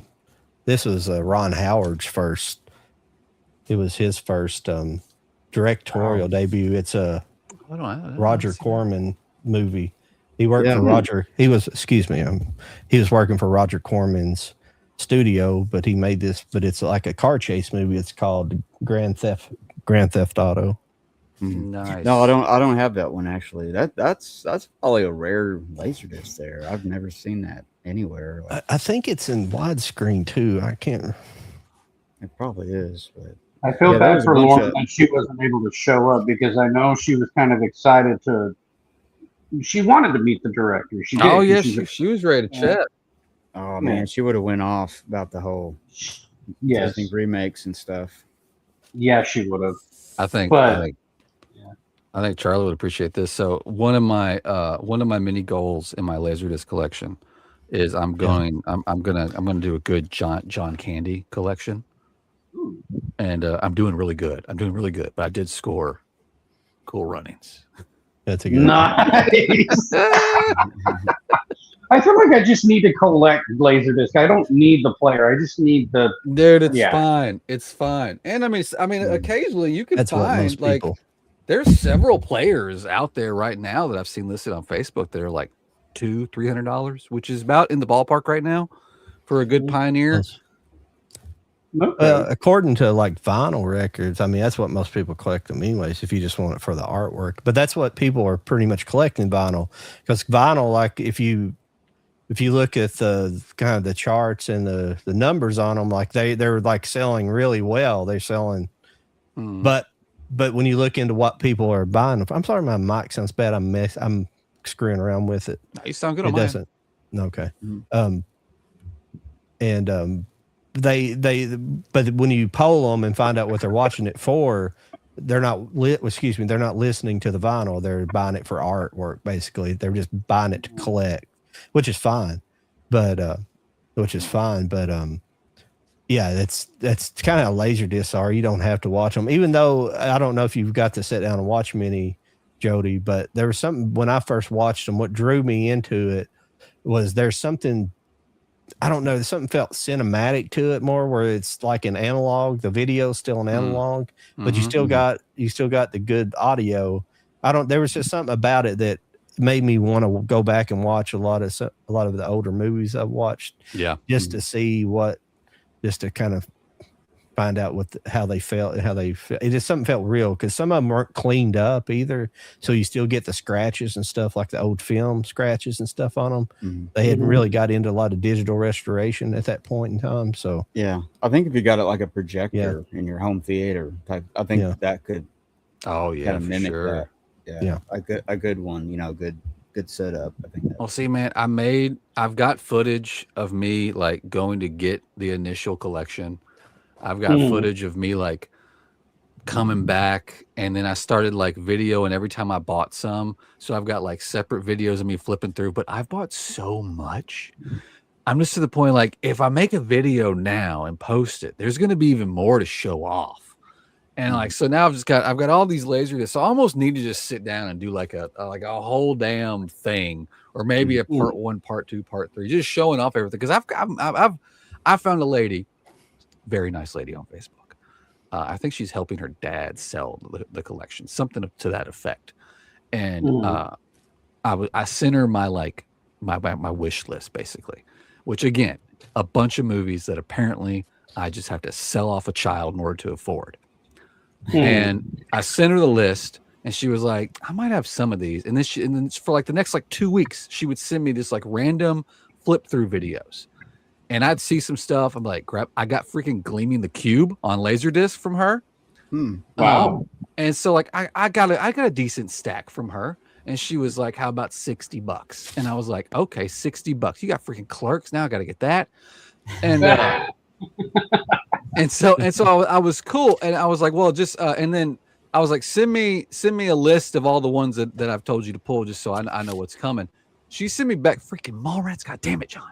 And so she sent me back the list, which included all the ones I've said in the flip. But little did I know she had some of the movies from my wish list that were included in this $60, and one of them was freaking Monster Squad. Oh, So wow. nice. Monster Squad on Laserdisc, which apparently I'm not supposed to own that because everybody wants stupid money for that movie. So basically, the Monster Squad's worth more than what I paid for the whole damn stack. So God bless say people. no to That's some that. good ones. So all those are really good. Yeah. Like I'd love to have a Gleaming the Cube. That'd be a cool one. Yeah. There was a guy on Whatnot. I don't know if his show was tonight or tomorrow night. He's got one. I think I can't remember. If it was I'm not paying. now. I'm not paying more than $1 for it. Yeah, I know that's the killer part. The guys on Whatnot, they know what they got. That's what I loved about finding that Ernest Goes to Jail. That was in that what was it, 1,200 Laserdiscs some dude sold to The Great Escape here locally. Yeah. And they kind of knew what they had on some, especially if it was Criterion. If it was Criterion, they knew what they had. But they had $1.99 on that Ernest movie. I was like, what? Yeah. Damn. Those looked pretty neat too. They didn't look tore up a lot. No, man, those are Not beat clean. Mm-hmm. Yeah, do you they have are. those? Do you have those sitting there? Which I've got a Those ones you decent just stack. mentioned, I'd like to see. I just want to see what that cover art looks like on Gleaming the Cube. The Gleaming the I've Cube. seen I need to go grab that one.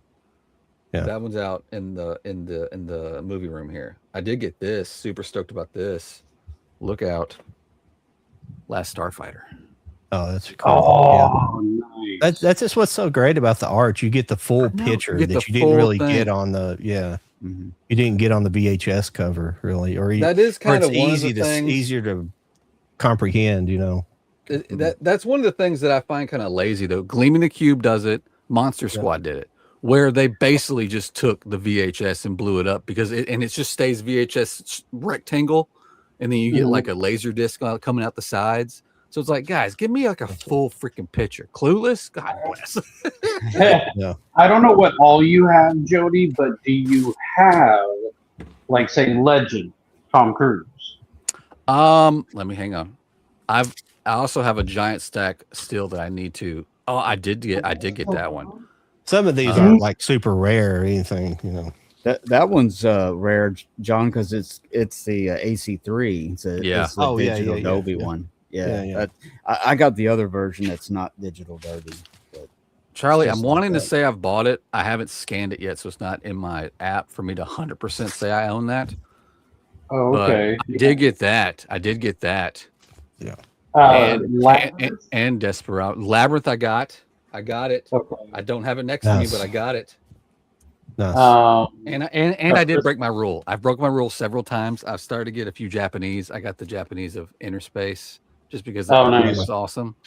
Oh yeah. I've broken my rule on Japanese. and they're cardboard. Their covers are thicker, aren't they? Yes, they are. They're more protected. I never have bought any Japanese stuff. The only things I want is like you can get all the Cowboy Bebop season. Yeah. You can get all that, and like even get it's some of the stuff that I like. You can get a lot of anime, but you got to import a lot of it, and it gets expensive. Here's one that I scored that apparently is worth a lot of money. Don't tell Mom the Babysitter's Day. Oh my God! I might have that actually, but They have a laser disc. They have a VHS. They have a DVD, but they don't have a fucking Blu-ray. Well, I bet this looks better than the DVD. this is Sure, it does. No, it's not.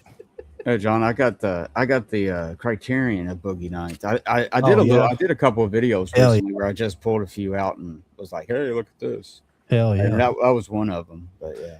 Yeah, I didn't even know that one had a Criterion. That's cool. Well, you know what? It looks just like that. Remember the first it's DVD rarities. edition? Yeah. It looks just like it's orange. And, yeah. Oh hell yeah. I that? almost got that on a whatnot, but I got outbidded. Yeah. Oh, that's kind of cool there. Yeah, like that's that original TV version. I've scored some Monty Python here lately. That was pretty cool. Yeah. Oh yeah. Oh, Mystery Science. Movie.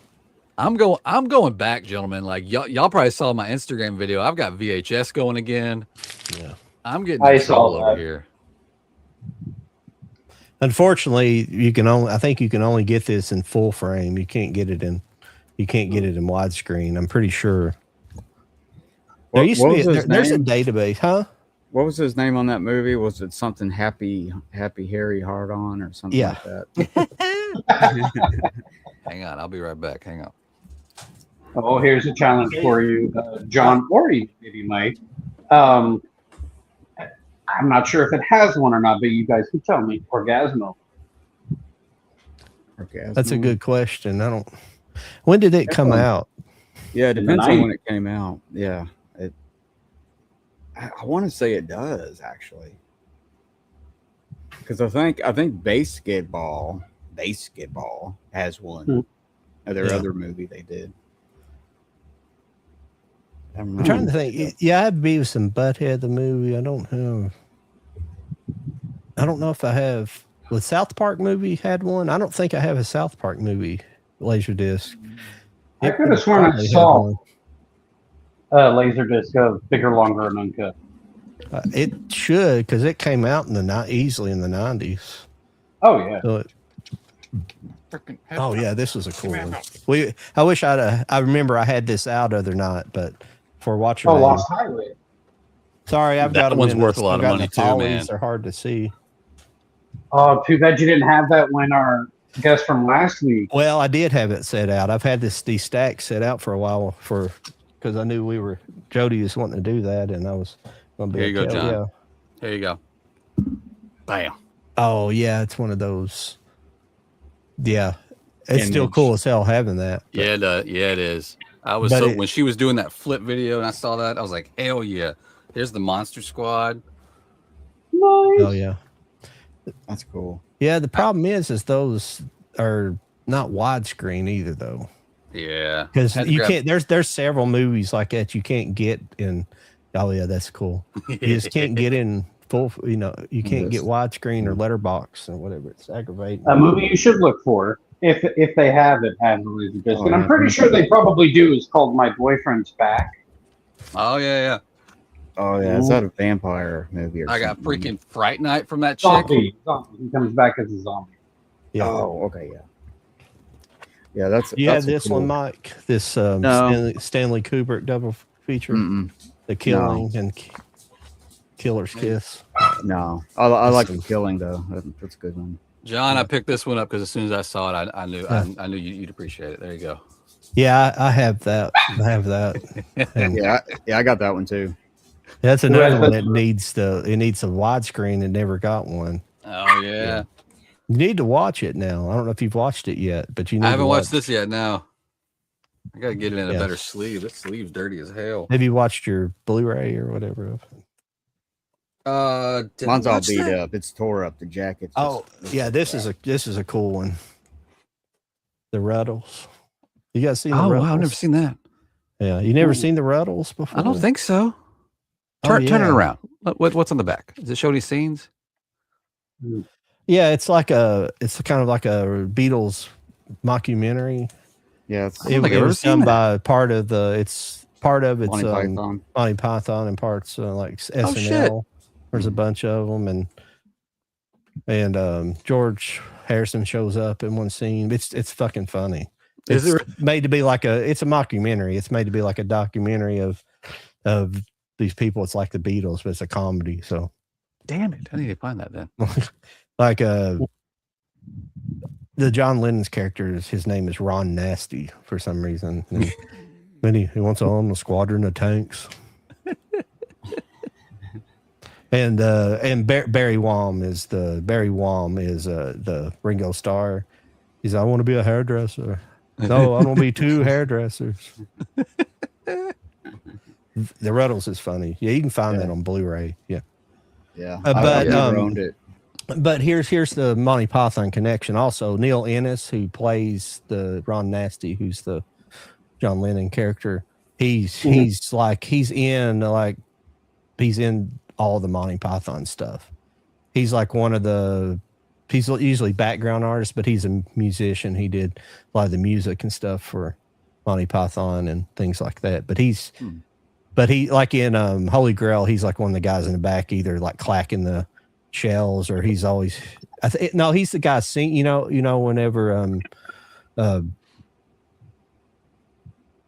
who's the one that runs away from the fight? I can't remember. Galahad or something. Sir Galahad. He runs away from the fight, and he's the one who's back behind singing that song. Is it Eric Idle? Is that who it is? Eric Idle. Well, I'm talking about Neil Innes. He's the guy that's singing, yeah, it might be Eric Idle who's playing Galahad. I'm sorry, I can't remember. What's that movie called again? I'm looking it up so I can save it. The Ruddles. All you need is cash. I like it. I mean, if you don't know the Beatles, of course, it's gonna go right over your head. But I mean, It's hilarious. all you need is cash instead of love. Well, what's funny is Ricky Fattar. He's like an Indian. I think he was Indian. I could be incorrect about that, but he's Indian. But he's playing the George Harrison character. So that what's funny about it, I mean, he was an actual like a big Beatles. He played in like Beatles kind of cover bands and like that. But he But what's funny about it is because George Harrison went to India and got really into that whole thing back in the day when he went to India. So they had him played by an Indian instead of, yeah, it's funny. Yeah. So it looks like it's only gotten a DVD. I have a Blu-ray. Well, and the Blu-ray's out of print. This guy Really? and the DVD they're wanting $43.11 for. Jeez. Oh man. Yeah, they need to. I guess They the need to Blu-ray's clean out of that one print. up and Something I got to pull it hunt out. down now. Thanks a lot, John. Yeah. Yeah, that's a must see. Yeah, I mean believe I've never this seen this that. year is everybody's going to have it, but it's Yeah. yeah, that's a pretty easy find right there. Yeah. Speed Racer movie. Oh, nice. Yeah. Well, let me check over here on Instagram and make sure nobody's commenting and wanting it on the wheel. We might as well just go ahead and start spinning that. Nope, no comments over on Instagram. Fly to the, oh, I'm sorry, everybody. I did get Fly to the Navigator. Yeah. I think it's another one. No, but here's a fun one right here. Meteor Man. Oh yeah, I've almost gotten that several times. I just hadn't pulled the trigger. I have the Blu-ray meter. Oh, but what I was going to tell you, and Mike may know this too. What I like to do is replace those crappy inner sleeves. The one especially just comes with the cheap plastic sleeves. Mm-hmm. Yeah, But you can find them like in your record store, Jody. I call them paper polys. They're like paper on the outside, like a record sleeve, but they got plastic on the inside, so it'll protect the nicer the nicer laser discs come with them, like them. But you can buy the generics from your record store, and they're much nicer. Those plastic ones are just crap. You try to put them in and out. You got to fold the corner just to kind of get it in there. It's a bunch of shit. Yeah. You can buy a big old stack of those paper ones. Those are well worth it. Make sure nobody else is on the wheel. I think Angry Pudding's the last one. Yeah, I think Angry Pudding. Movie Hunter won last week, right? Yeah. No more Movie Hunter. No more. Charlie's mad at Movie Hunter. Keep taking Charlie's movies. There's a fun one. I did get that one. Yeah. I chalked that up to my Ernest collection right there. Yeah. And you said you're not sure you have the Crow as the Laserdisc? I've got the Crow on Laserdisc. I have not found the second one. Oh, okay. But I have the second one on VHS, and I haven't gotten the Crow on VHS yet. So go figure. It's funny because I have. So when it comes to the second one, I have the DVD of it, and then I did get I want to say quote unquote Blu-ray because it was a double feature Blu-ray of the second one and Wicked Prayer. Oh shit. So Wicked Prayer does have a Blu-ray, but it's a part of a double feature Blu-ray. So yeah. But I got that Rocketeer, and then I recently got a Japanese Rocketeer just because I love the cover on it so much. Nice. Oh, nice. Yeah, Rocketeer is a personal favorite. Yep. Yeah, that's a good one. There's all kinds of great cartoon stuff out here, Oh yeah. Bugs and Daffy's wartime cartoons.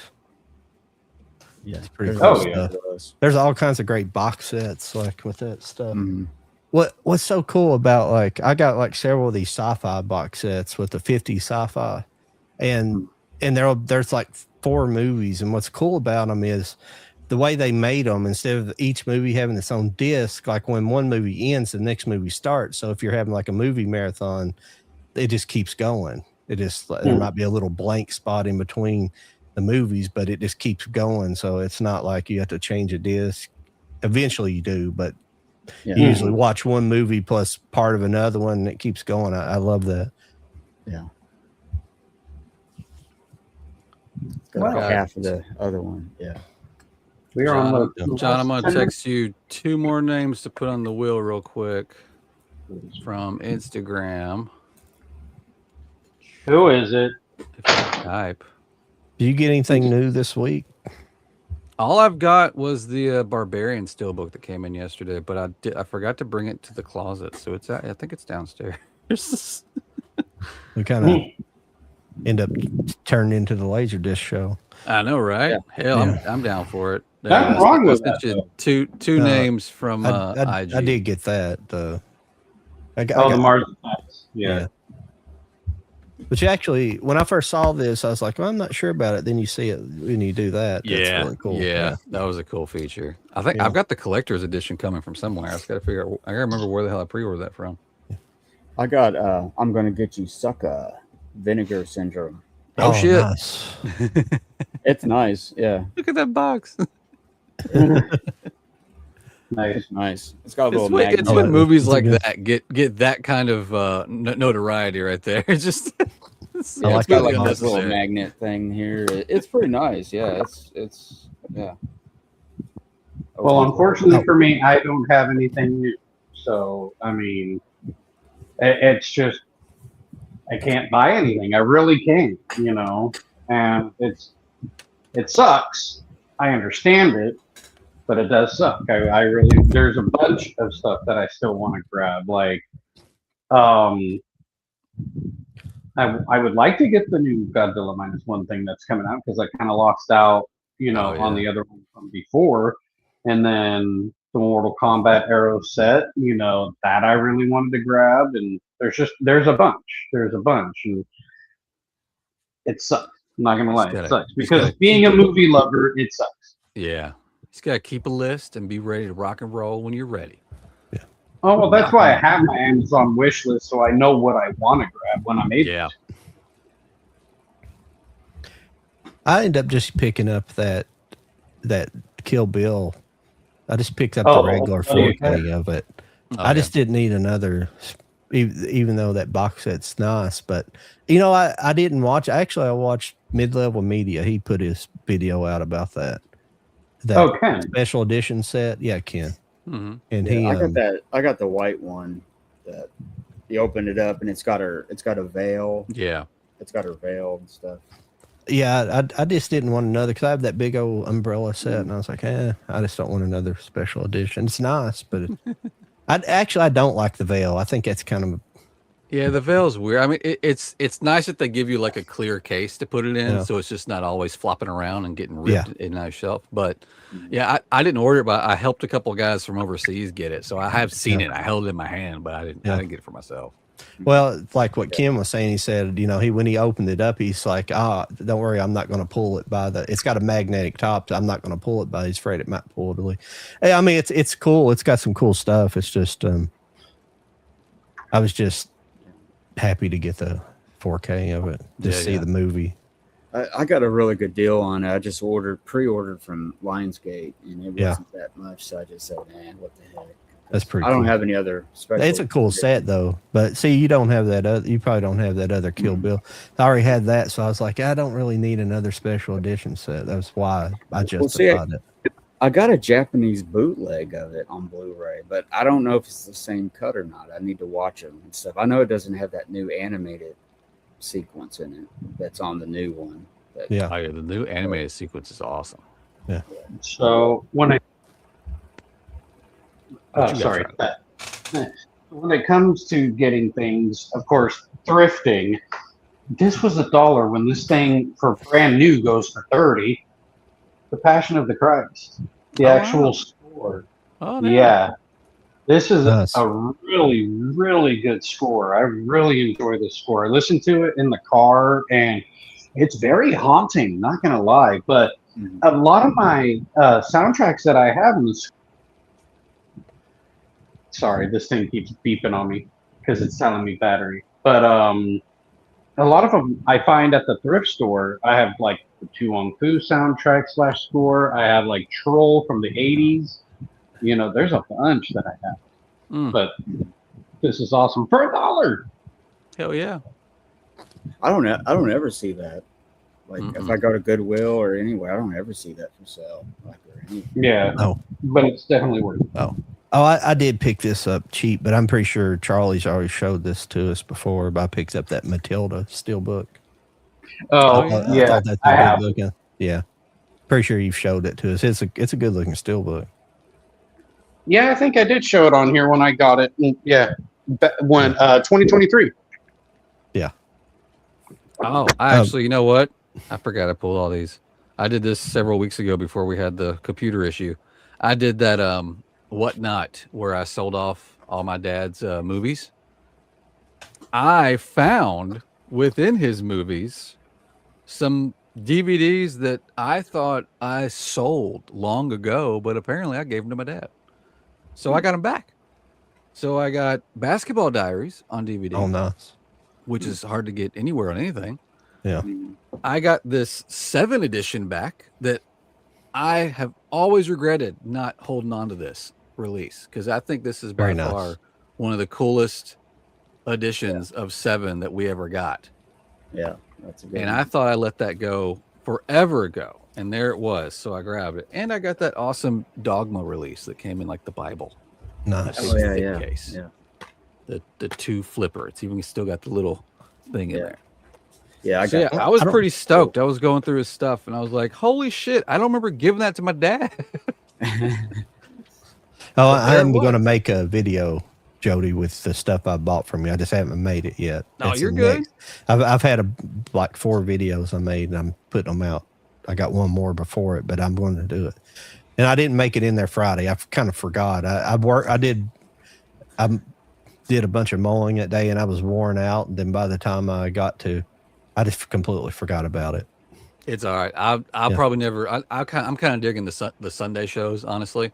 Yeah. The only reason I did it on Friday was because this last Friday, Whatnot was doing 0 commissions, so you got to keep everything you made. But it was only on Friday, so I was like, okay, I guess we're doing this Friday. But yeah, the next one when I get it lined up, it's gonna. I kind of like it on Sundays. I'm gonna put it on Sundays from now on. Do you guys ever see this movie? It's a pretty screwed up movie, but it's called Gummo. You guys ever see that? No. Now it's hard to recognize with this cover because they give it a whole new cover, but you may recognize it with that was the original like DVD artwork. I do remember seeing that. Yeah. Yeah. I can't remember the entire movie. I've watched it a couple times, but it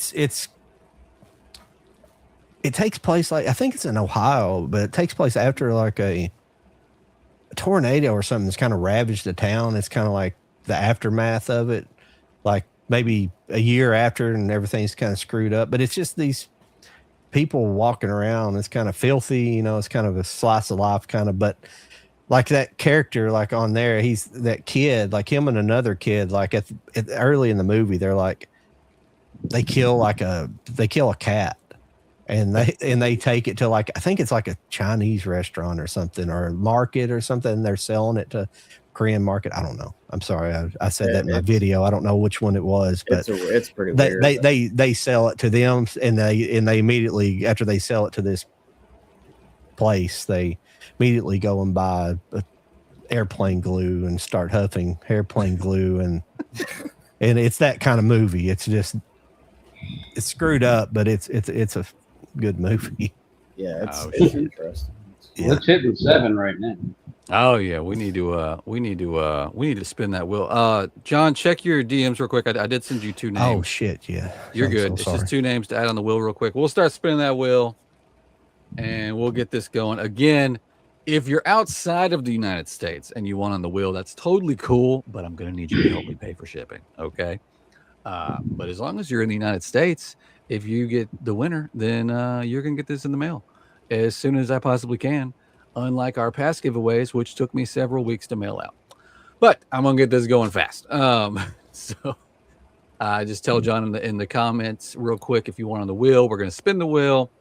It's a last man standing situation, so if your name pops up, it's not a good thing. Not unless you're the last person. Then you're the winner. So that's exciting. Charlie's on the wheel. He's crossing his fingers. You can't see his fingers, but they're crossed. And we got this from Valeria Video. Valoria. Yes. Valoria Video. I keep wanting to say Valeria. It's one of the others. Valoria. But they're on Instagram. They are on Instagram. They are a cool company. They're based out of Miami, I believe. And I've ordered several things from them. They've packaged very, very well. And everything comes in a nice box, bubble wrapped up, and you get this little sticker right here that I'm going to include with whoever wins, so you remember where this came from. And here's the wheel. You can see our wheel twice. Why are we in there twice? There we go. I did it on purpose. All right, we got 12 tonight on the wheel. Again, we're going to spin. Don't get excited if you see your name. That means you're getting kicked off. We go down to the last man standing. So here we go. John, spin the wheel. Ready to rock and roll. Ready to rock and roll. We're gonna, Oh, we're wait a gonna go second. a little bit beyond 2 hours tonight. Hang on a second. There's somebody else. Good day. Oh no, it's Good Day with Jay. I'm sorry, I was misreading it. Okay, Daniel. Okay, there is one missing. I apologize, everybody. I can add this right now. This guy better not win, or okay.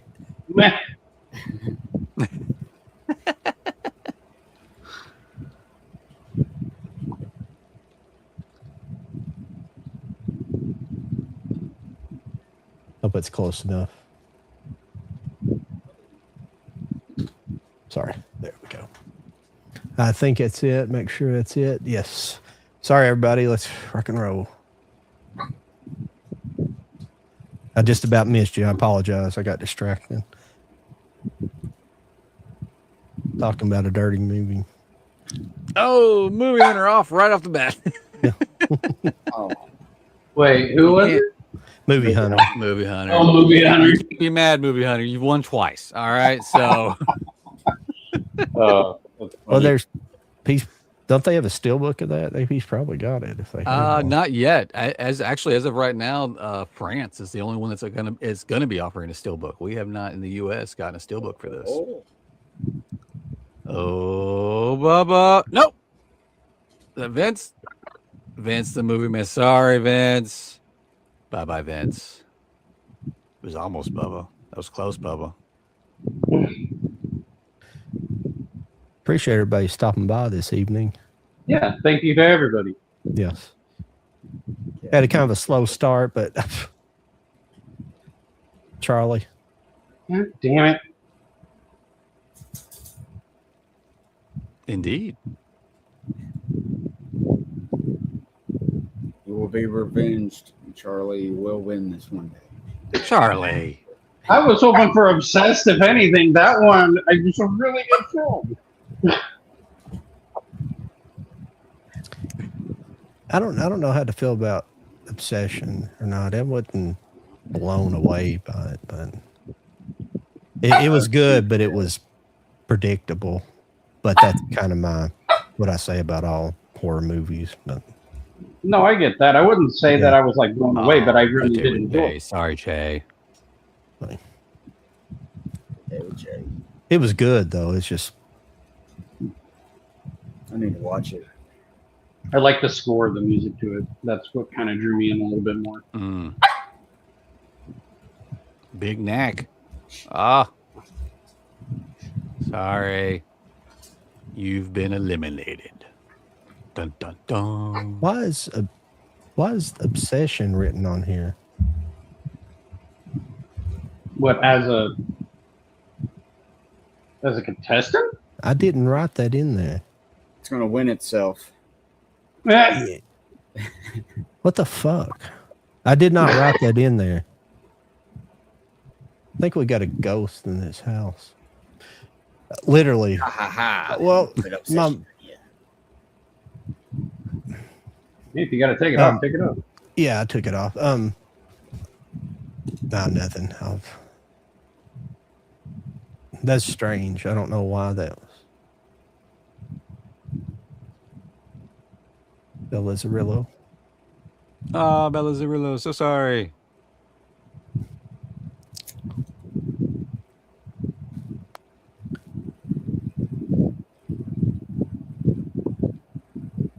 Chris. Yes. So sorry, Chris. All right, Chris. Bum, bum, ba-dum. Chris has the curse of the wheel, I think, on here. No, he's been able to get one before. Has he won? Has he won one from us before? He got The well. I name mean, sounds last familiar. week wasn't hard to get down to the end, but he got down to the top two and pulled Yeah, Oh, it. no, he did. Ray. Sorry, Ray. Down to the final We got three. that, Bill. We got Bubba. I think Daniel's going to win. Uh-oh. That was the curse right there. Oh, yeah. That was not. Oh, no, He was- Bubba.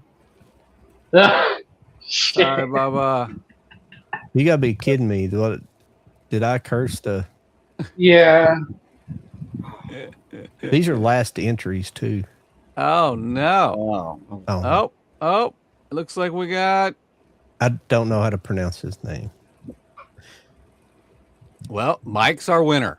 Mike, and that was one of the ones from Instagram, I believe. Mike C. Yeah, it was Mike. Mike, I'll be hitting you up on Instagram, sir. You won our 4K giveaway of Obsession from Valoria Video. Congratulations, Mike's you're the rocked. winner. You It's can rocked. dance and Congrats. scream and tell all your friends where you got it. It's a sore wound, but congrats. Congrats indeed. I'll be messaging you soon, sir, and we'll get that all situated. Well, gentlemen, this was fun. Great interview. Congratulations. Charlie, thank you for getting that guest for us. That was greatly appreciated. Yes. Yes. And next week, hopefully, we'll be back, all 5 of us, and Yes. we'll have a good theme. We'll show off some shit. I'll even bring some more laser discs. So the Voltron will be complete. the Voltron will be complete next week. So come back. As always, Wednesdays, everybody quick. Tell everybody where they can find you. Mike, go ahead. Oh, I'll be on Mike's DVDs and Blu-rays all day, every day. Nice. On YouTube, that is. John, how about yourself? Yeah, on it's Bewitched Collector on TikTok, YouTube, and Instagram. It's the same name, same great place, same whatever. Same bat channel. Charlie, well, go at it, buddy. Well, of course, Raging Entertainment on YouTube, TikTok, Instagram, and don't forget to follow Cult of Collectors on TikTok and as well as Instagram, and subscribe to the YouTube channel. That way you can be notified every time we go live. So make sure you do so. Absolutely, stuff. absolutely. And I'm Stills Resin 4Ks on Instagram and TikTok and YouTube. And just like Charlie said, please go to Cult of Collectors on YouTube and hit that subscribe button. And we're here every Wednesday. Every Wednesday, watch all of our socials. We announce what the theme's going to be and if there's going to be a guest and if there's going to be a giveaway. I think we got at least one more WB giveaway. And hopefully, fingers crossed, more to come. Wait, which one? We still have Final Destination Bloodlines. Okay. Okay, so maybe that'll be next week's giveaway, or maybe we'll come up with something else. I don't know. We'll find out. But watch our socials. You'll see. We'll be here next week. And that's all I got. That's all they got. So bye, everybody. See you later. Later.